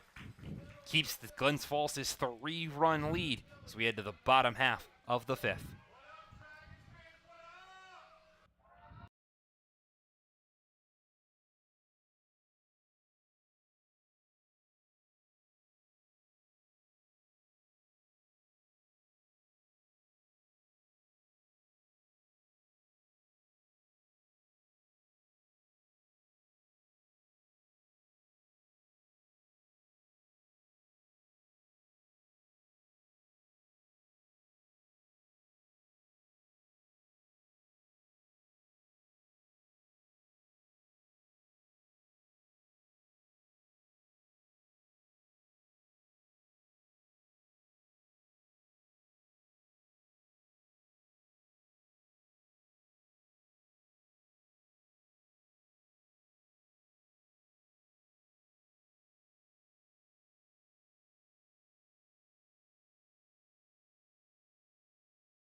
Welcome back to East Field. With the Dragons keeping their 3-run lead, they now look to do some more damage off the new pitcher, David Denton. Zach Rowe, the starter, his day, it comes to an end after that rough bottom of the 4th, where he gave up 5 runs.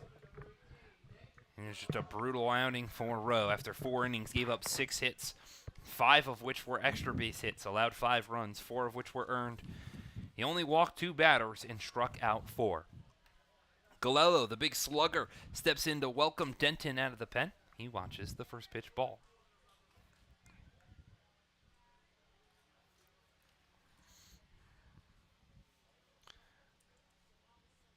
Denton so far this season has got a 9.16 ERA across 7 appearances. As Galello grounds this one to third, the throw across the diamond in time. So not the best way to follow up your moonshot the last time. It's the second ground out to third for Nick Galello of the day. Turns the page to Brody Keniston.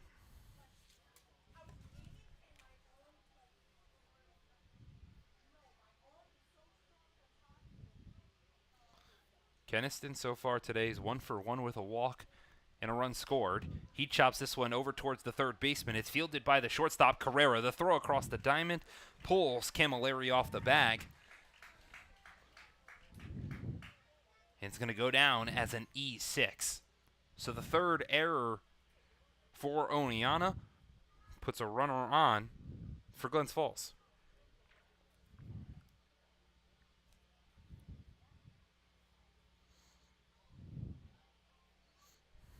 The big DH,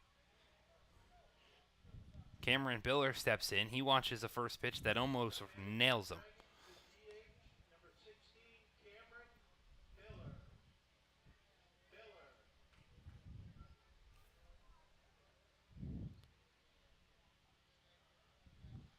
The 1-0, breaking ball that bounces in the dirt. Biller's 1 for 2 today with a double and then came around to score as part of that absolutely electric 4th inning. And something we learned a little bit earlier today, Luke, Cam Biller, fluent in American Sign Language, as he pops this one to straightaway center field. Richards barely has to move, settles underneath it for out number 2. But before we get to the at-bat at Tate Van Alsten, fluent in sign language for Cam Biller, coming up clutch a couple of days ago at the Dragons camp. Yeah. It's not something I think most people would know without, Biller needing pulling it out, but it's pretty cool that he knows it. Just said he learned it in school. Simple as. Tate Van Alsten fouls the first pitch off towards the backstop. Nice little skill to have is the camp that the Dragons run every year with a bunch of young baseball players. Was able to communicate with a couple of them using ASL.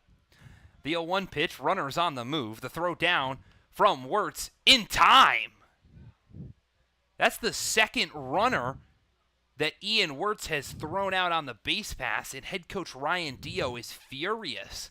He threw his hands up in the air, looking like, what is Keniston doing? So the Dragons, who had momentum, maybe it's back and shifting towards Oneonta again. They still have a 3-run lead as we head to the 6th.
Tyler Neller needs no time to warm up. He's ready for action.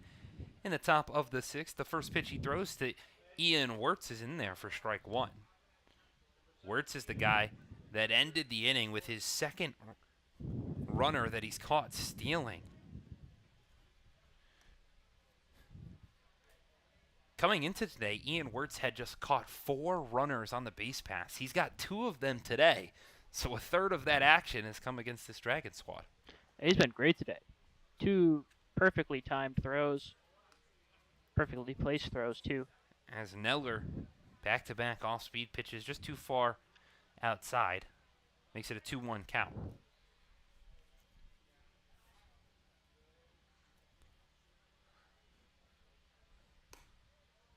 Tries to put one on that outside half again, but just misses a little too far outside, and count will now be 3-1.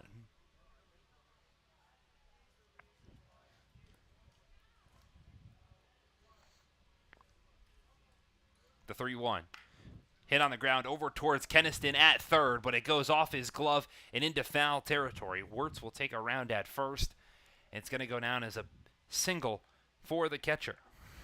He picks up his first base knock of the day and is a leadoff base runner for Oneonta.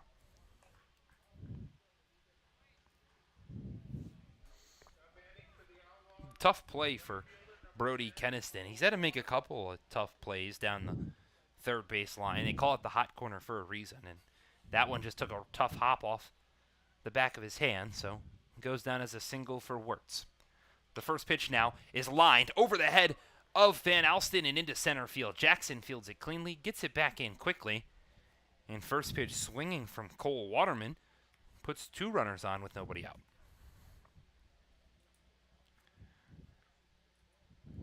Luke, I've said it a couple times today. Momentum is a swing. It goes back and forth, and you see Brody Keniston get caught stealing. You think the momentum is shifting back to Oneonta, and now they have 2 straight hits to start the top of the 6th. Wonder if the Outlaws have grabbed it by the horns as the first pitch to Owen Burnsworth is in the zone. Momentum, definitely a real thing. You hear professional athletes talk about it in every sport. You're definitely seeing a great example tonight.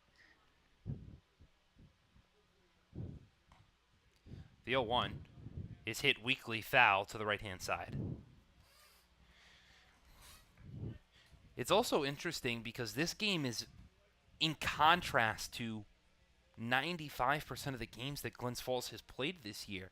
Normally, one, they don't have a big inning like they had in the fourth where they put up a 5 spot. It's usually a slow burn of a couple runs that then turn into what could be a big lead, or they end up working themselves out of a hole where they trail by 4+ runs, and again, they just pick their way out in the latter stages of the game. The 1-2 from Neller upstairs. They kept even keel when they got down 0-2, and then the big Galello moonshot swifted momentum back Glens Falls' way. Maybe that caught stealing back to Oneonta. The 2-2 now is a breaking ball in there. Third strikeout for Tyler Neller. Sits Owen Burnsworth down. He's not too happy. He says a couple of words too. Home plate umpire Aaron Bouchy. But it's out number 1 here in the top of the 6th. That last one was a little high and a little inside. Can understand Burnsworth's frustration.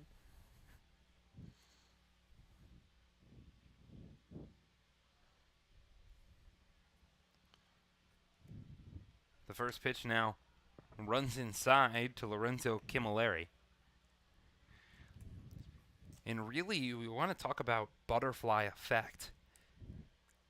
You really could say Lorenzo Camilleri is the reason the Dragons have the lead right now. Because back on that Nick Galello home run, the pitch before Camilleri missed a ball in foul territory. He pops this one to straightaway left field. Houghton has to move to his left a little bit because of that wind. Brings it in for out number 2. Gets the ball back in quickly, but no runners are on the move. But as I was saying, Galello hits what was a moonshot a mile high into foul territory. It looked like it was going to get out of play. The wind kept it in the stadium, and it was in and out of the glove of Camilleri. The very next pitch, Galello proceeds to hit the purple house along the street, and then the Dragons put up 5. First pitch to Zachary Robinson is ball 1. We've seen him drop a couple pop flies, just lose them. The inning before that, Glens Falls and tested with a couple of runners on the Tyree Jackson pop-up. He lost completely. McLaughlin did an excellent aerobatic play to come steal a ball from getting straight to the backstop.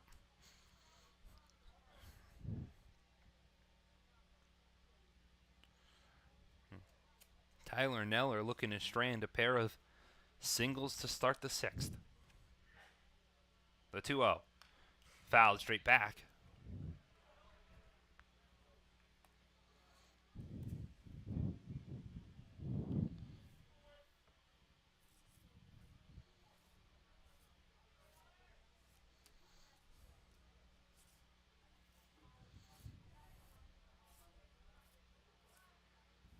The 2-1 pitch in the dirt.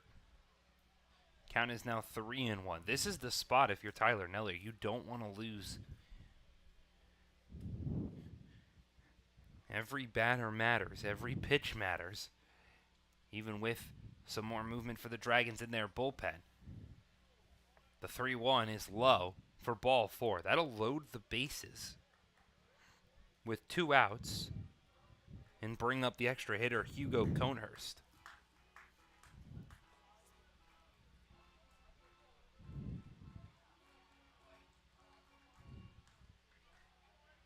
So you see down in the bullpen for the Dragons, it's number 26, Christian Mello, who's getting loose. Just in case this frame does not go in favor of Neller. The Dragons would love if he could just get this final out. His day probably ends there, but he's worked himself a 2-0 hole to Conehurst. Just lost to the zone last couple of batters. And now all of a sudden, head coach Ryan Dio is going to run out of the dugout, and he just throws his hands up and tells everybody to go back. McLaughlin's coming back, but Dio, almost a rare reaction from the bench boss to see him come out and have that type of reaction where almost a little bit of frustration, like, hey, are you all right? Are you okay? But Not a normal emotion we see from Ryan Dio. Just wanted a one-on-one conversation with Neller, and I also don't think he's too pleased with Keniston, too. Might have a little bit to do with it. Keniston staying in the ball game. A couple of mistakes from the third baseman. Either way, it's a big stop. The tying run stands at first. So Neller needs this out. The 2-0 finally gets one across. It's Wirtz who stands at third, Waterman at second. Robinson is over at first. Conehurst in the box, who's got 2 strikeouts today, lines this one down the right field line, and it just curves foul. The Dragons were lucky that one got out of play quickly. If that one landed fair, that might have been a bases clearing double. We'd have had a tie ball game again. Instead, Neller has got deuces wild, can get out of this inning.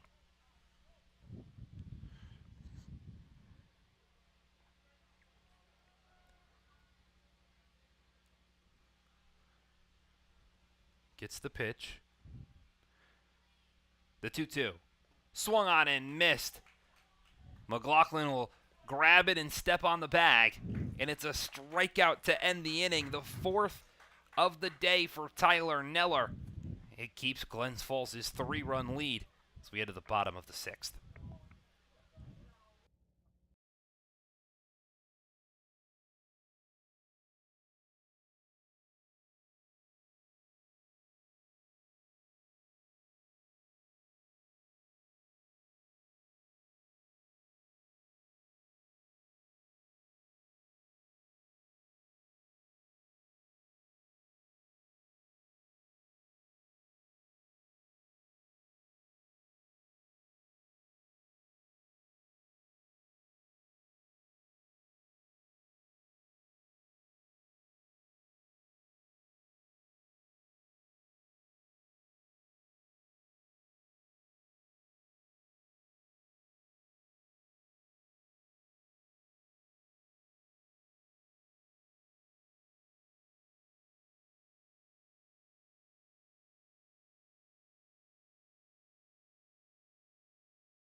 The Dragons look to add more and get their bats going to steal momentum as we enter the bottom of the 6th here at East Field. It's Tate Van Elston to get it started for the Dragons. Looks to shake that 1-2-3 5th inning off. The shortstop steps in and fouls off the first pitch straight back. Van Alsten today is 1 for 2 with a double. It was a 2 RBI double that was, and then he would later come around to score.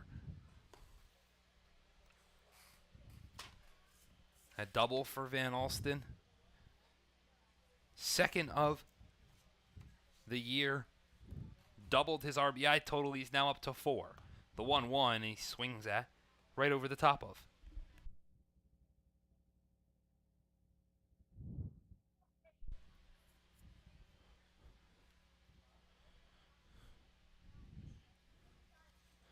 The 1-2. Van Alsten loses the bat as it's fouled straight back.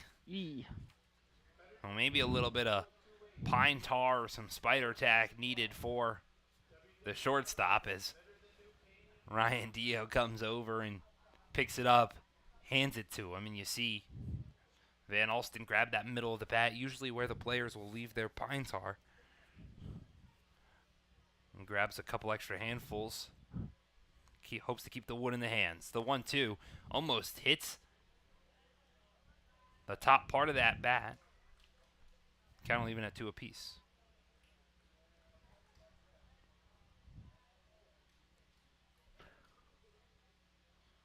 The 2-2 pitch. Van Alsten has to reach out, and it just sneaks over the head of Carrera and into left field for a base knock. So how about Tate Van Alsten? He's 2 for 3 today. A double and a single, 2 RBIs to his name. Puts an early base runner on. And turns the bat over to Cody Meyer.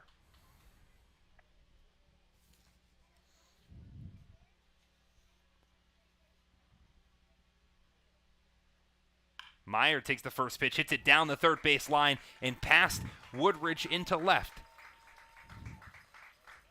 Back-to-back singles for the Dragons. Start the bottom of the 6th. Cody Meyer's got a very similar stat line as well. He's 2 for 3, a double, a single, and an RBI to his name. Meyer also has a run scored as well. Really the middle part of the lineup for Glens Falls can say they've done most of the damage.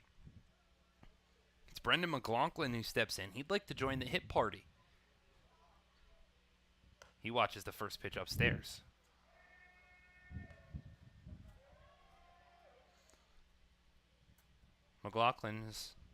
It's McLaughlin, Moat who's on deck, and then James Houghton. The only players to not have a hit, as they're going to go check on Meyer at first. Van Alsten actually went first to third on that single down the line. So a little bit of speed from the shortstop puts a runner just 90 feet from home. Immediately you see Meyer on the move. The throw down from Wirtz is bounced. And finally, Glens Falls gets their first stolen base of the day. Puts 2 runners in scoring position and a 2-0 count to McLaughlin. Finally, a bad throw from Wirtz. That one was way offline. And he's been perfect so far tonight. The 2-0. This one's hit. Just sneaks over the netting and off the top of our broadcast booth.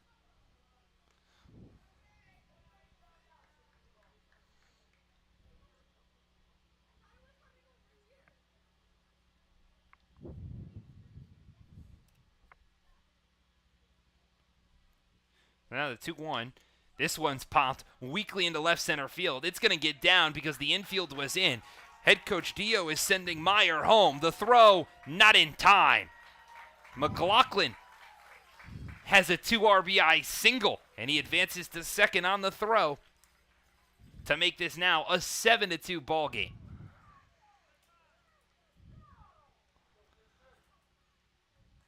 It looked like Oneonta might be taking a little bit of momentum. Had a couple of, caught Brody Keniston trying to steal a bag, then had 2 singles to start the top of the 6th. The Dragons said, hold on real quick. We're going to take that back. 2 singles to start it, or 3 consecutive singles. Add 2 more runs for Glens Falls. As Christian Moat puts one deep down the line and left, back at the wall. And it's foul. Burnsworth collided with the wall hard.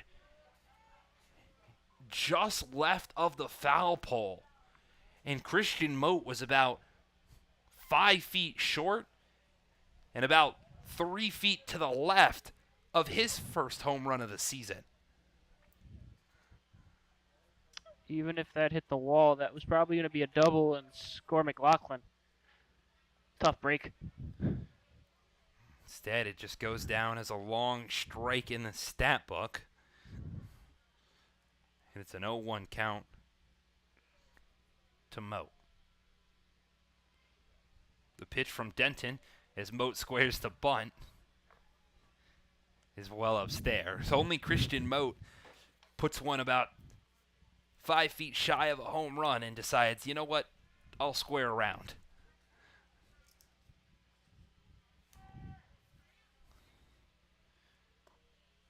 And that one just hit in for the knees for strike 2.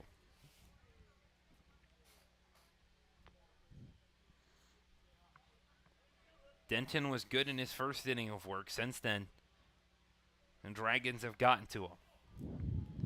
The 1-2 is outside. That one looked like it might have been close. Not called a strike, and Moat will have a 2-2 count.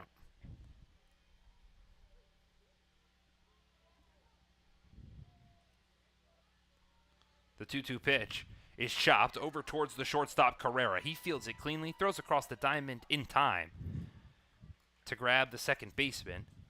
But in the process, McLaughlin will move the 90 feet over to third. So it's the first out in the bottom of the sixth. It keeps Christian Moat as one of two players now to not have a hit in today's ball game. But he does a job that he seems to do excellently. Moves the runners over, and Tyree Jackson, who's aggressive, can add an RBI to his day. He watches the first pitch ball inside.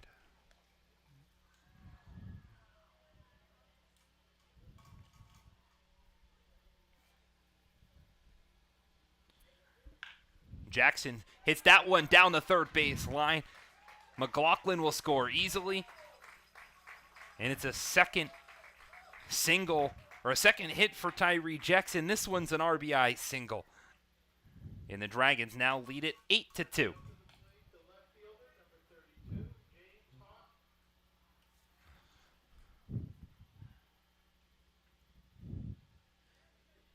Now you wonder if James Houghton, the sole lefty in the lineup, can join the hit party.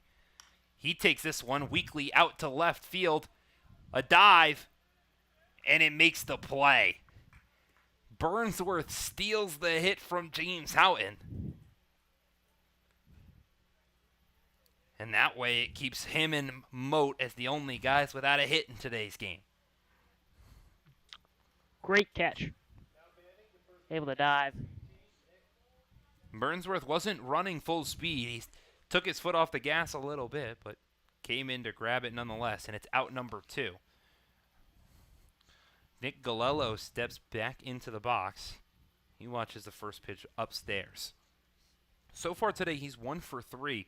His one hit was that homer that sparked a 5-run rally in the 4th. He takes a big cut at a pitch about his eyes, and he shakes his head because he knows he had no business swinging at that one.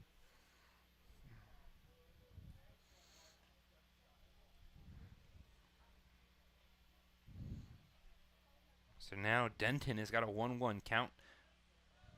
As the runner's on the move, a throw from Wirtz gets behind the second baseman Robinson. So Jackson, who was caught stealing earlier, nabs his 8th stolen base of the season, moves into scoring position with a 2-1 count to Nick Galello.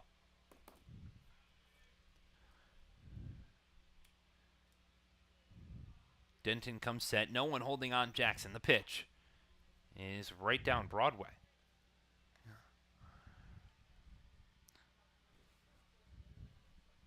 Deuce is wild for the 3-hole hitter.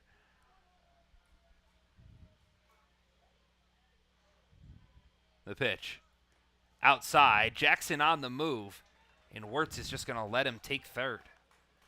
So 2 stolen bases now for Tyree Jackson. Puts a runner 90 feet from home with a full count to Nick Galello.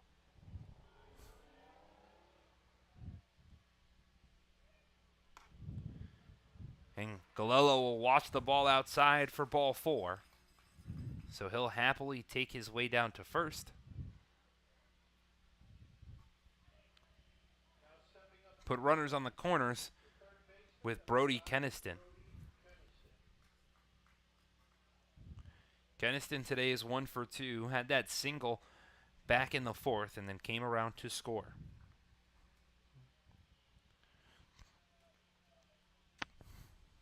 I think you missed it, but we got a pinch runner. Michael Sweeney's in to run for Galello at first.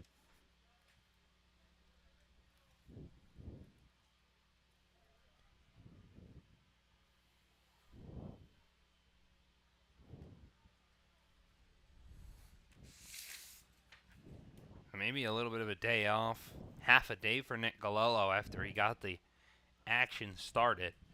Interesting to know, though, is Sweeney's not a first baseman, so defensively, we'll see what head coach Ryan Dio runs out over there. Sweeney pretended like he was taking off, but didn't. Keniston watches the first pitch upstairs.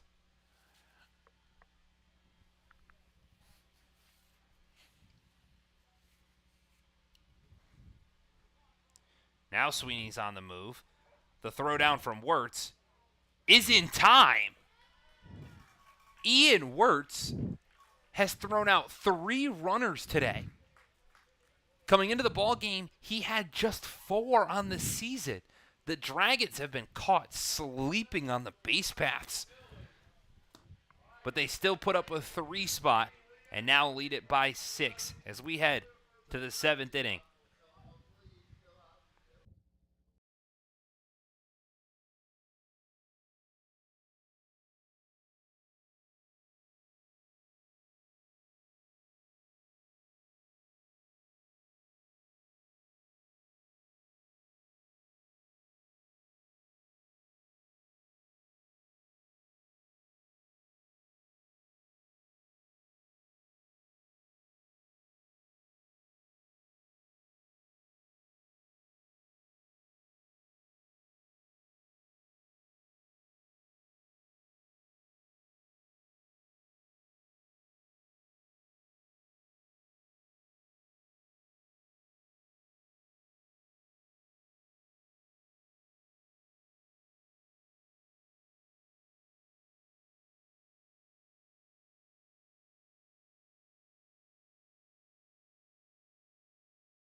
Welcome back to East Field as we enter the back third of this ball game. Alongside Luke LaRose, I'm Nathaniel Cunningham.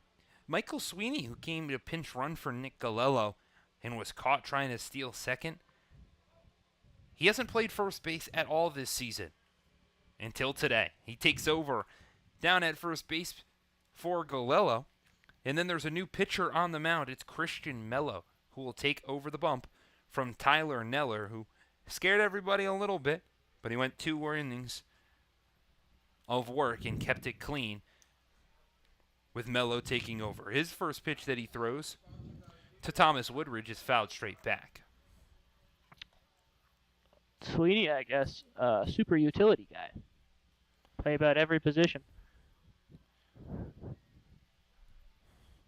Neller went 2 innings, gave up just 2 hits, no runs. He walked 1 and struck out 4. Mello would love to have a performance very similar.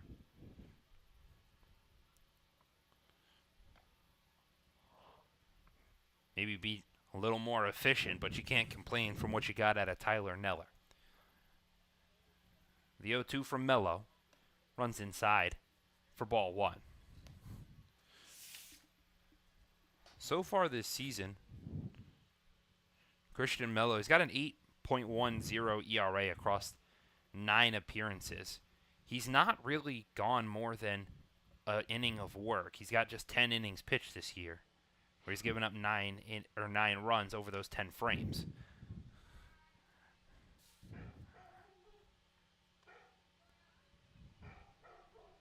So Dragons would love for Mello to potentially reach 2 innings of work. Maybe 2 innings plus here today. There's only so much that you can ask for out of the UAlbany sophomore. The 1-2 runs inside. And just now notice that they go Tyler Neller, the UAlbany sophomore, another righty. The only difference between the two guys is an inch in height. The 2-2 pitch. This one's popped into foul territory off to the left side. Gets on top of the Outlaws dugout and out of play. It's honestly a little scary how eerily similar the two of these guys are. Tyler Neller, righty, 6'4", 195. Finished up his sophomore year from Chatham, New York. Mello, the righty, 6'3", 205 out of UAlbany. He's from Saratoga Springs. So guys separated by about 2 hours in distance, but apart from that, maybe about 10 pounds in muscle. Not much else separates the two of them. The 2-2 bounced in the dirt. So the count draw is full. What has separated them, the first batter that Tyler Neller saw, well, he made quick work of Matthew Carrera, sent him down looking on strikes. It's been a little bit of a harder earned work for Christian Mello out of the pen, but still has a chance to do it. The payoff pitch. Hey, they say the curse is real. Strikeout swinging starts the day for Christian Mello. He sits down Thomas Woodridge to turn up the lineup card.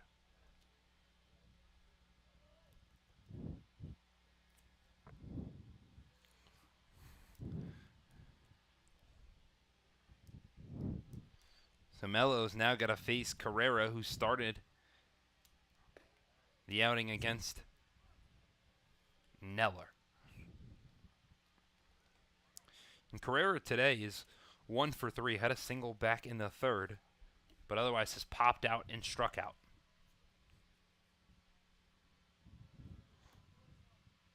He grounds this one over towards the shortstop Van Alsten, but it gets underneath his glove and into left field. Gonna go down as an error on the shortstop. And now it's the third error of the day for Glens Falls.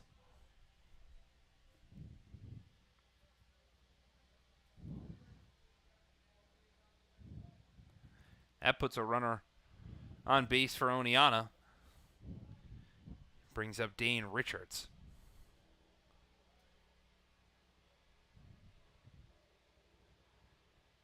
The center fielder watches the first pitch breaking ball in the zone. Gets away from McLaughlin, but not far enough away for Carrera to take 90 feet.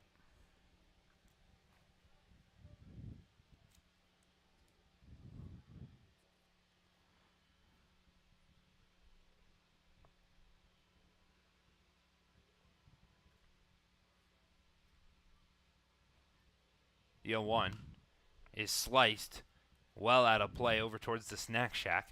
It's an early 0-2 count.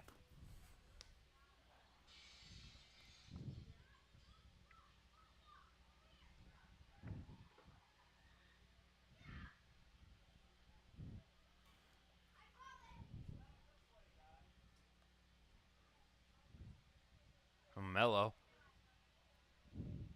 The 0-2 pitch. Takes his time on the bump. Takes a couple of looks over at first. Now delivers the pitch, and it's upstairs for ball 1.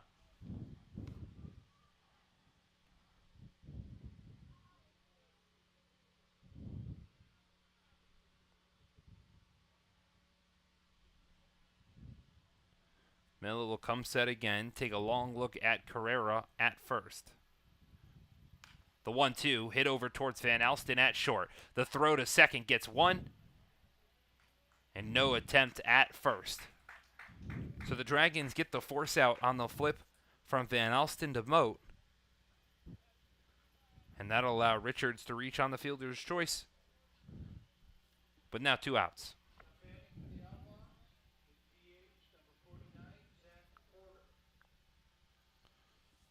So the All-Star Zach Porter looking to get some offense going for Oneonta. He steps into the box. Having a 1 for 2 day, a single and a walk to his name.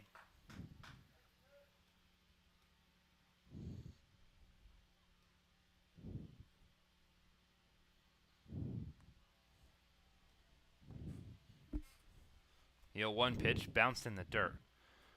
McLaughlin's done a pretty good job today, just keeping everything in front of him. Even the ones that he's lost around himself have just kind of been underneath or within that dirt circle. So not getting too far away and allowing extra runners to grab 90 feet. The 1-1. This one's popped up foul. He's done a great job other than back in the second inning. Oneonta scored on a pass ball. Since then, he's really locked in and been much better. That pass ball was the first run of the ball game. Rare to see a pass ball like that go down. But like you mentioned, ever since then, shut down. That one's lined over towards Moat at second. He brings it in with ease. Porter hit one on a rope, but Moat ate it like it was a Twizzler.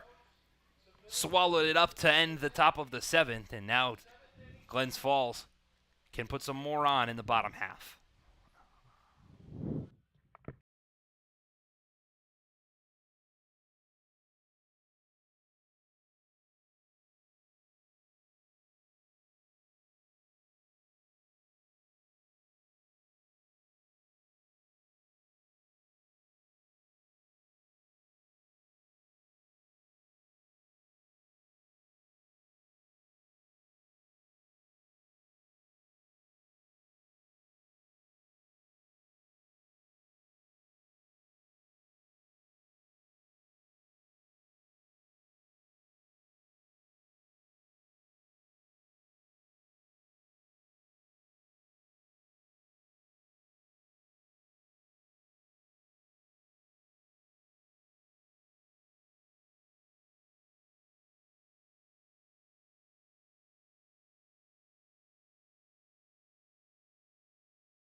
The bottom of the seventh about to get underway here at East Field in Glens Falls, New York. Alongside Luke LaRose, I'm Nathaniel Cunningham. It's 4, 5, and 6 for the Dragons. And look to get the offense rolling again and put up some more damage in the bottom half. Keniston is first pitch swinging over to Woodwidge at third. The throw across the diamond pulls off Camilleri, but he gets his foot back on in time. And Keniston looked like he came up hobbling a little bit there down the line. Almost like something in his back or in his legs. As soon as he touched the bag, he put his hands on his knees. He was in a little bit of pain. So not what the Dragons need to have a player go down with an injury.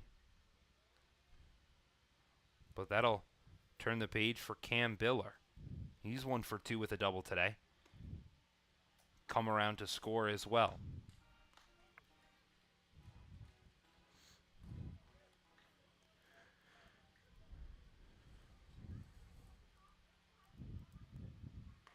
Biller very much fooled by that off-speed pitch from David Denton.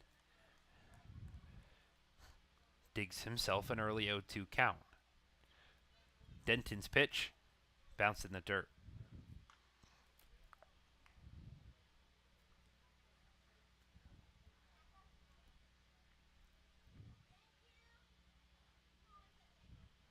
So Denton will come set. The 1-2. Fouled off.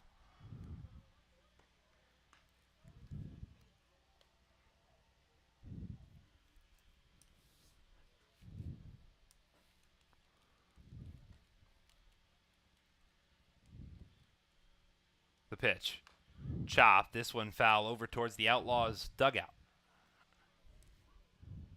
So Biller making Denton earn every out that he gets. And David Denton in his third inning of work, out of the bullpen, as he throws a breaking ball that gets away from Woods behind the plate.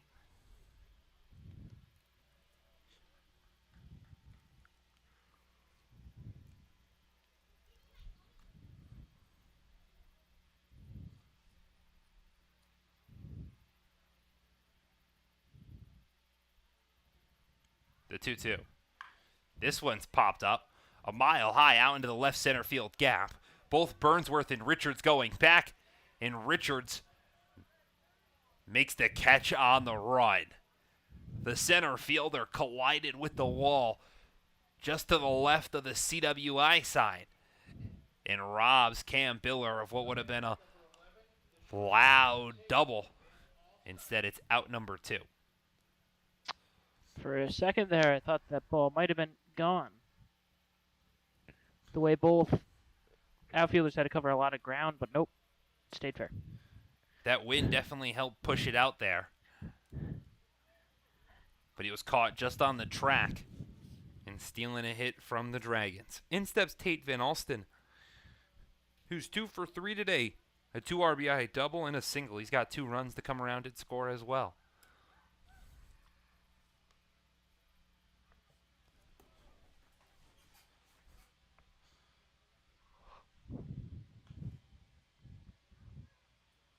The 2-0, the 1-1 misses high and inside. Ball count is now 2-1.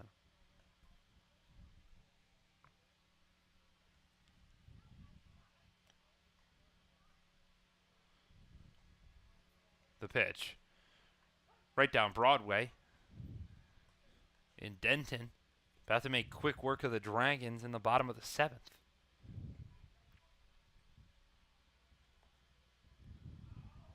The 2-2 runs inside. It was a 3-1, so now the count draws full.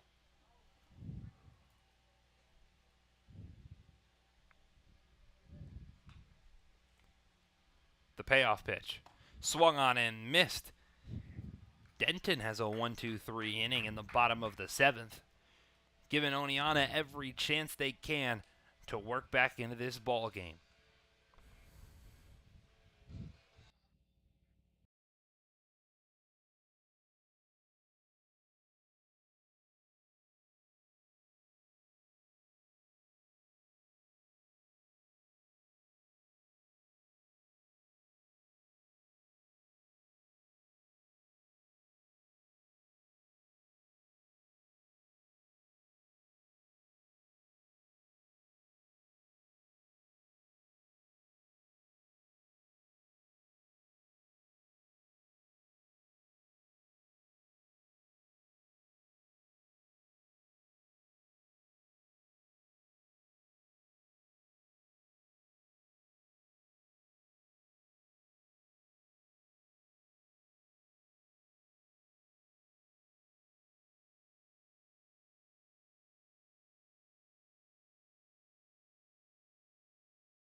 The top of the 8th here at East Field sees a different pitcher take the mound for Glens Falls. It's Chase Falcon who will take over for Christian Mello, who in just an inning of work gave up a hit and didn't allow a run to score or didn't give up a walk and struck out one. It's Chase Falcon on the bump now. He throws the first pitch ball to the catcher, Ian Wirtz. Falcon so far this year played a little bit on the field, but also has pitched a couple of times. This will be his 8th appearance of the season, as he's got a 7.3 ERA in 12 and a thirds inning of work. The last time Falcon pitched in a game was back on July 9th in the first of a doubleheader against the Mohawk Valley Diamond Dogs, as that one's drilled out into center field. It's going to get down for a base knock. Jackson, with his speed, gets there easily, and it holds Wirtz to a single. So the backstop picks up his second hit of the day. He's now 2 for 3 with an RBI and puts a runner on with nobody out. He's had a great game. Not just hitting numbers. The offense and the defense for Ian Wirtz has been stellar here today. The rest of the team has just struggled to put the pieces together when they needed to. Cole Waterman, the right fielder, steps in. He's 1 for 2, a single and a walk. The 1-0 pitch outside.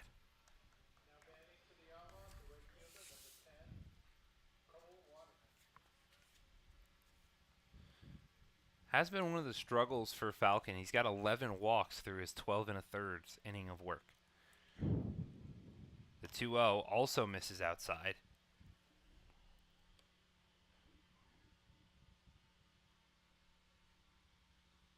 And you see J.J. Trudeau warming up in the pen. So it looks like Falcon just trying to get through the 8th, and then Trudeau will come in for that low leverage 9th, as the 3-0 is a 4-pitch walk handed out by Chase Falcon.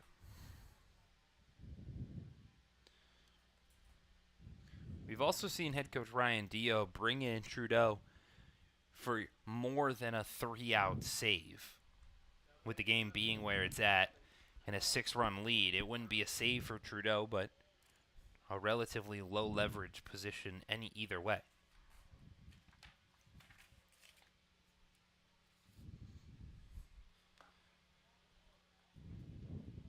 It's a first pitch strike from Falcon. He got Owen Burnsworth taking a big cut. Burnsworth's 1 for 3, has a single and a pair of Ks. 1 strike, 1 swinging, 1 looking. The 0-1.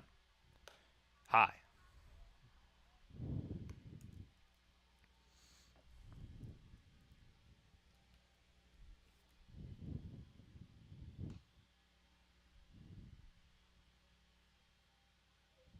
The 1-1 now.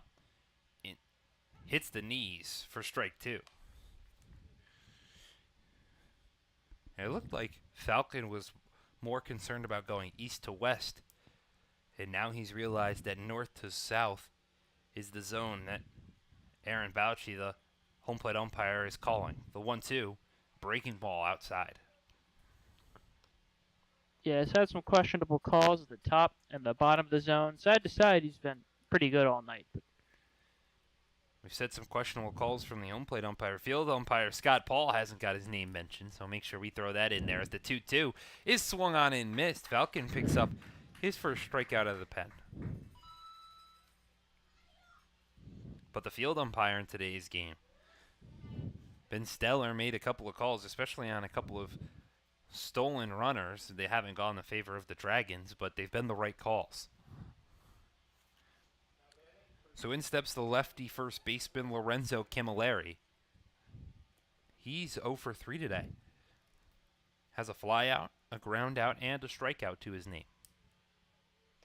That pitch gets behind the glove of McLaughlin into the backstop, so it goes down as a wild pitch. That'll put runners in scoring position with 1 out.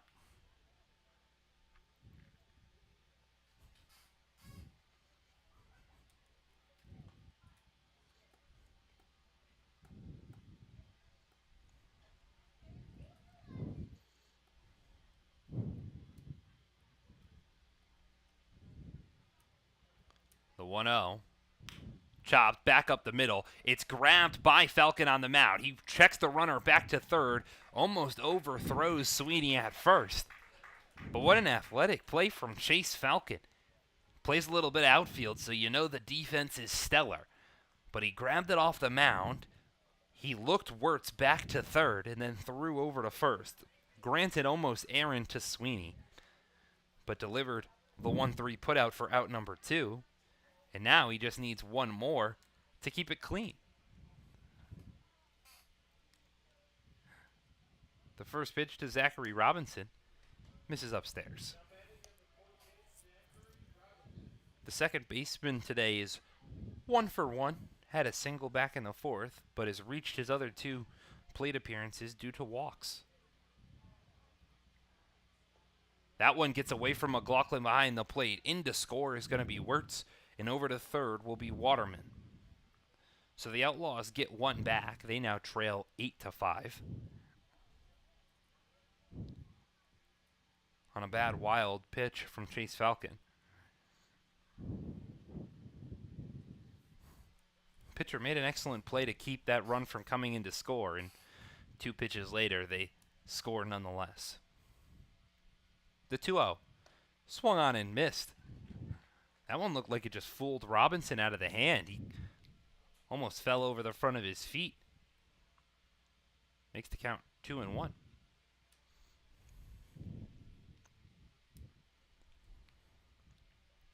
Falcon takes a long look at Waterman at third. The 2-1 breaking ball. Luke, honestly, that might have been the best off-speed pitch of the night. That thing had some late movement on it. That did. 2 breaking balls in a row kind of just fooled Robinson, swinging high in the zone. The ball about a foot below where his bat is. The 2-2. That one a foot below the zone in the dirt. And count will draw full to Zachary Robinson.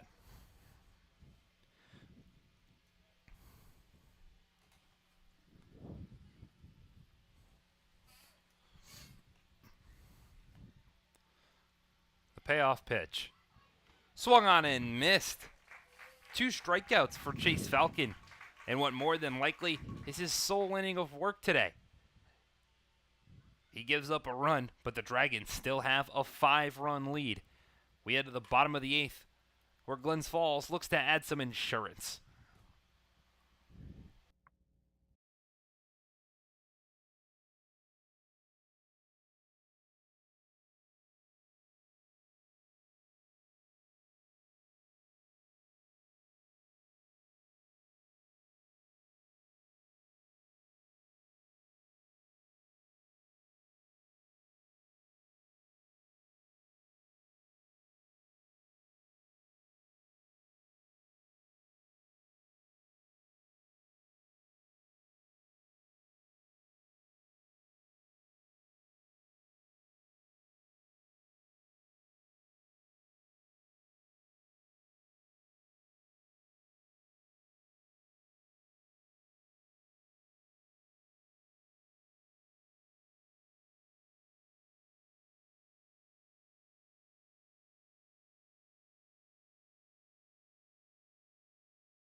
The Dragons look to add insurance, but they'll have to do it against the new arm on the mound for the Outlaws. It's Daniel Patton taking over for David Denton.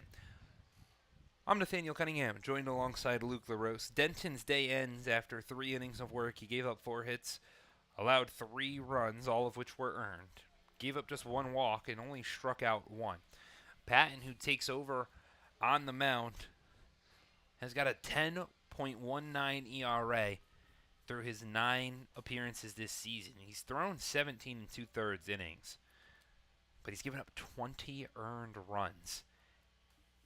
And maybe a stat that he's not entirely also happy about, he's given up 5 home runs as Cody Myers, first pitch swinging, greets the new arm out of the bullpen with a stand-up double. Welcome to East Field, Daniel Patton. Cody Meyer, his second double of the day. He's now 3 for 4 with a runner in scoring position.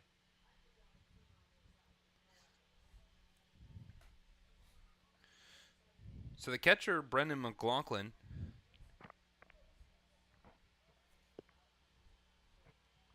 steps to the plate. He's 1 for 3. Had that single back in the 6th. He takes a big cut at the first pitch.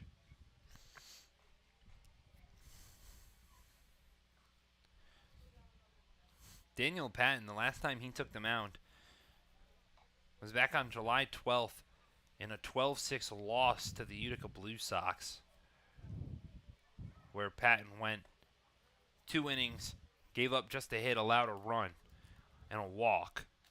But that run that he gave up was a solo shot. And again, that's kind of been the story of the year for Daniel Patton, giving up 5 home runs and 7 doubles.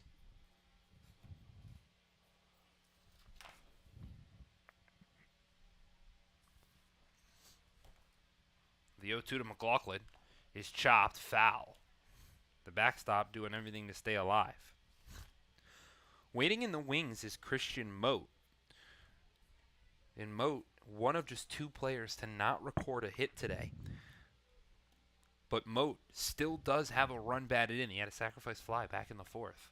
He's been productive at the sac fly his last time up. 6-3 put out, but he advanced McLaughlin, so he's been helpful. He's also provided some good defense, bringing in a couple of frozen ropes, making some plays in shallow right. The 0-2 to McLaughlin. Outside, gets away from, works over towards Mote, and that'll allow Meyer to get to third with ease. So the wild pitch from Daniel Patton puts a runner just 90 feet from home now.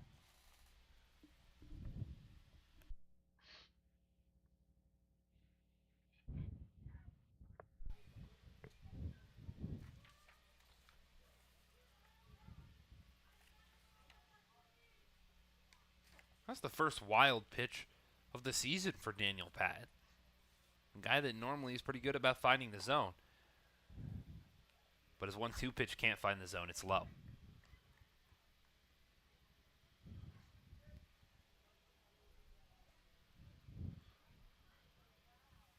So it was 0-2 to McLaughlin. Now it's 2-2. The pitch fouled off to the right side, over towards the bleachers. The closer, J.J. Trudeau, back up and warm for the Dragons. And Trudeau looking to come in, wouldn't get a save, but would step up in a big-time spot. The 2-2 bounced in the dirt. And McLaughlin, he's worked his way to a full count now. Took a couple of foul balls, laid off a couple of good pitches from Patton. Now the backstop gets to see the payoff. And he swings right over the top of it for strike 3. So good work from Brendan McLaughlin, but he goes down swinging for the first out in the bottom of the 8th.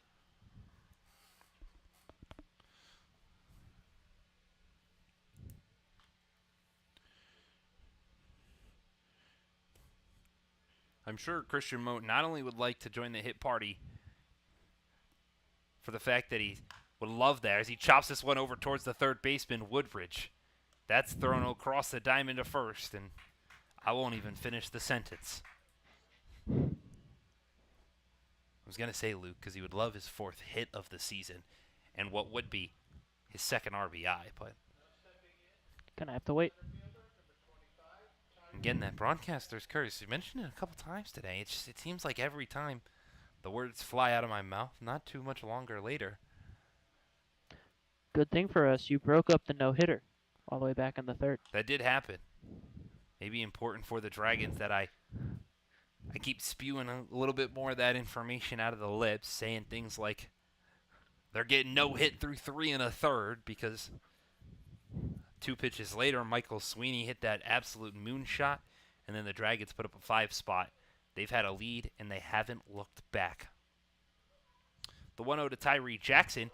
This one's drilled out to deep left field. Back goes Burnsworth. It's going to get over his head in one hop off the wall. Jackson is practically walking to second. Still, with all the speed that he has, will get in there with ease. It's a 2nd RBI double for Tyree Jackson today. That increases Glens Falls' lead back to 6 and brings up James Houghton.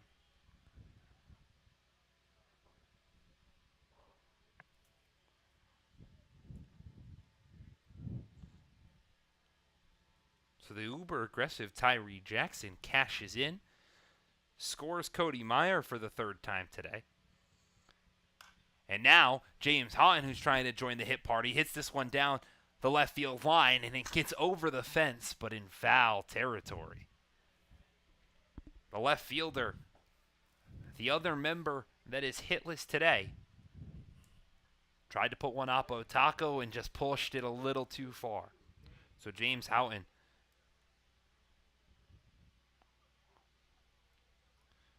he's got an 0-1 count.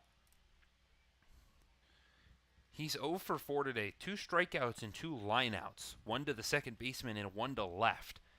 He's had a couple of hits stolen from him today. The 0-1 pitch. Low.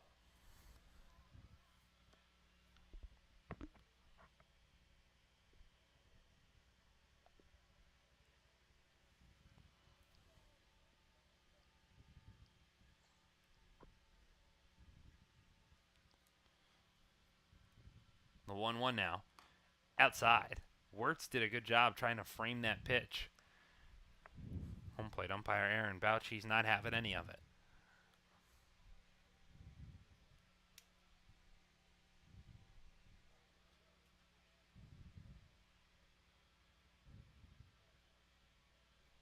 The 2-1. Houghton fouls this one back.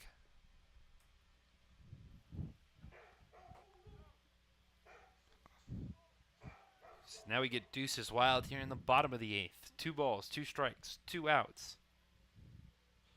32 is looking for his first hit of the day. He'd love to pick up hit number 7 of the year, RBI number 3. The speedster stands on second. The 2-2 pitch. A check swing from Houghton, and they'll say he went around.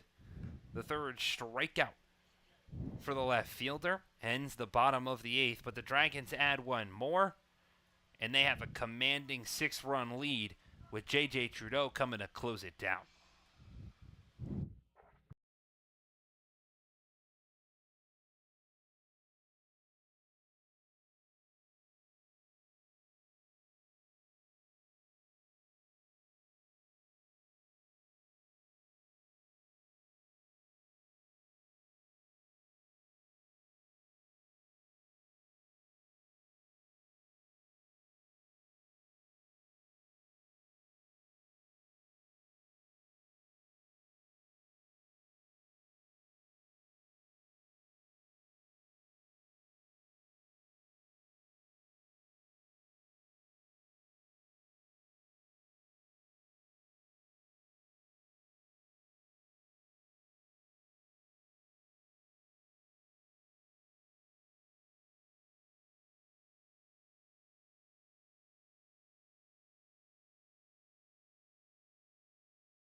So J.J. Trudeau takes over on the mound for Chase Falcon, who threw his inning, gave up just one hit, allowed a earned run because of a walk, but he struck out 2.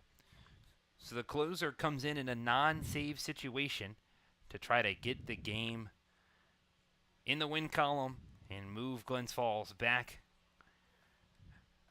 to what would be 6 games out of that final playoff spot. He's got to face 9, 10, and 1 in this Outlaws lineup. Trudeau this season, he's got just a .96 ERA.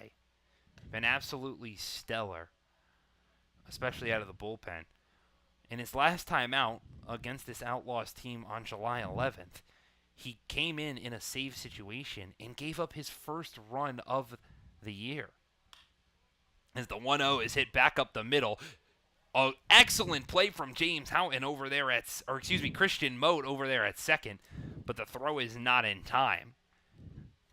Christian Mote laying out in the top of the 9th, putting the body on the line, wasn't able to make the throw, so it goes down as a single for Hugo Conehurst. But some excellent defense from Mote. Maybe he's still a little angry that he wasn't able to tally that hit today. Saves a double, though.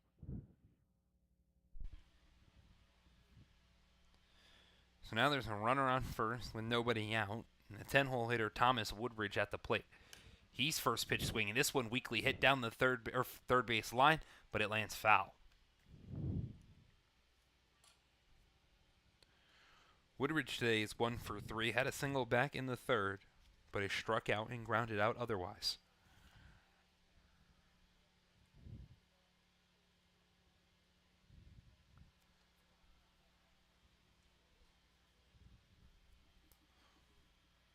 The 0-1. A nice breaking ball from Trudeau. Right down the middle for strike 2.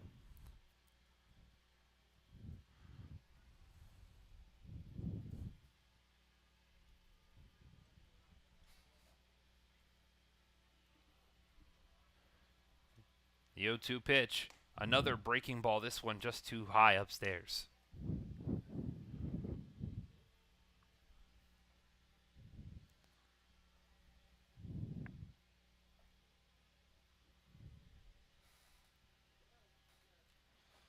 The 1-2 chopped over towards the third baseman, Enrique Diaz, who's in the game. He throws over and skies Sweeney at first. The error from the new third baseman is going to allow Conehurst to reach third, and Woodridge will reach second. So the E5 now puts 2 runners in scoring position, and maybe that defensive substitution not working in the favor of head coach Ryan Dio. Still a nice cushion for J.J. Trudeau, who throws the first pitch to Matthew Carrera inside for ball 1.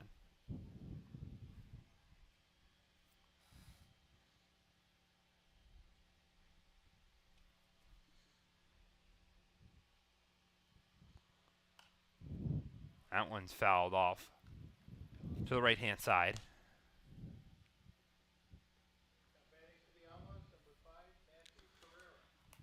While this game technically is long from over, Luke, something I was looking through the stats here for the Dragons. How about only 5 runners left on base today? It seems like that could honestly be amongst the lowest in the season, except in a couple of those games where they were shut out. Yeah, they've been great defensively. I think Graham's outing, I think we both thought was worse than it actually was when you look at the numbers. But defensively, they've been solid. Pitching, they've been great, even though Graham got hit around a little bit early. Only gave up 2 runs, and that was really Oneonta scored until the 8th inning, which the Dragons responded in the bottom half. That one's fouled off. Carrera doing everything he can to stay alive in a 2-2 count. But also something we noticed, big bursts of innings for Glens Falls. They had the 5-run 4th and then that 3-run 6th. that's really the only innings where they had hits until obviously this 8th inning where it was a double from Cody Meyer and then another from Tyree Jackson as Trudeau sits down, Carrera swinging. He goes down on strikes for the second time today. And it's a big first out with runners in scoring position to bring up Dane Richards. But that's a spot where if you're Glens Falls, that's a nice little bit to see that you can have those big bursts of innings, even if maybe you trail by a lot in this next home stretch that you have. Because after today, it's a non-conference game against the Albany Athletics tomorrow, but then it's the best team in PGCBL history, the Amsterdam Mohawks, who return to Eastfield on Saturday, and then the second best team in the East Division this year, the Saugerties Stallions, will make their way up on Sunday. The first of 4 straight look like it's going to go in the favor of Glens Falls as the L1 is popped up. This one out to right field. It pushes Meyer back. He brings it in, and he drops it on the transfer, which is going to allow Conehurst to score with ease and move Woodridge up to third. So the sacrifice fly for Dane Richards is out number 2. The Outlaws grab another run, but there's now 2 outs with the all-star Zach Porter to the dish.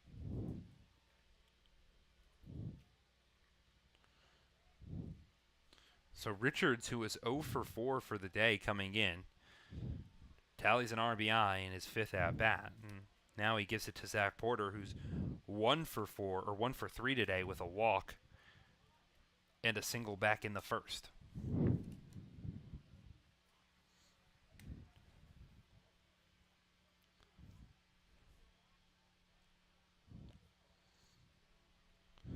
The 1-0 is chopped back on towards the mound. Trudeau grabs it, throws a strike to first with Sweeney, and oh my goodness.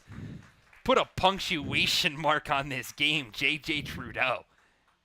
That ball was torched across the infield and absolutely scooped by Michael Sweeney. For your final score, 9-4, the Dragons get back on top, and they move to 6 games out of the final wild card spot. Great complete game for Glens Falls. Pitching was great. Offense had some massive innings. Defensively, they were solid. Great round win. They finished with 12 hits on the game. That is a massive total for them. They definitely took maybe a little of a layup game against Oneonta and ran with it. Needed to get back in the win column as they're going to have a little bit of fun tomorrow in this non-conference game. It doesn't count towards the standing, so one that these Dragons are looking to enjoy, especially because they've got their very own Billy Floyd coming out of retirement for one final game. He'll be taking on the Athletics, trying to play 7 different positions, and what the Dragons hope is 7 innings of baseball here at Eastfield. A quick one to work with Billy Floyd suiting up for one final time, Luke. That'll be fun. We've seen Billy out here at practice a little bit, taking some BP and out in the outfield. He's pretty good. He's still got it, I think. Might end up with a hit or 2. Maybe some great plays out in the field. Have to wait until game time to find out. Game time tomorrow is at 7, and if you can make your way out to Eastfield, you should do so. Billy Floyd will definitely be exciting to watch him and what he could do in his return to the baseball diamond. Either way, Glens Falls takes it over Oneonta 9-4. Tyler Neller gets the win because Graham couldn't work through his 5 innings. So Neller picks up the win in today's ball game, and that's got to be nice for a guy that's got an 11.57 ERA. His record will now improve to 1-1. Zach Rowe, on the other hand, another tough outing here at Eastfield. He's going to pick up the loss. It'll be the second of his season, and it'll even at 2 apiece. The Dragons improve to 11-21 on the year. They're now sit 6 games out of Boonville for that final playoff spot, and 14.5 games out of first place with 10 to go. Oneonta falls to 4-28, and their playoff chances are done for here in 2025. What the Dragons needed, they got, and they took this one. From the entire Dragon staff, alongside Luke LaRose, I've been Nathaniel Cunningham. Glens Falls gets back in the win column 9-4.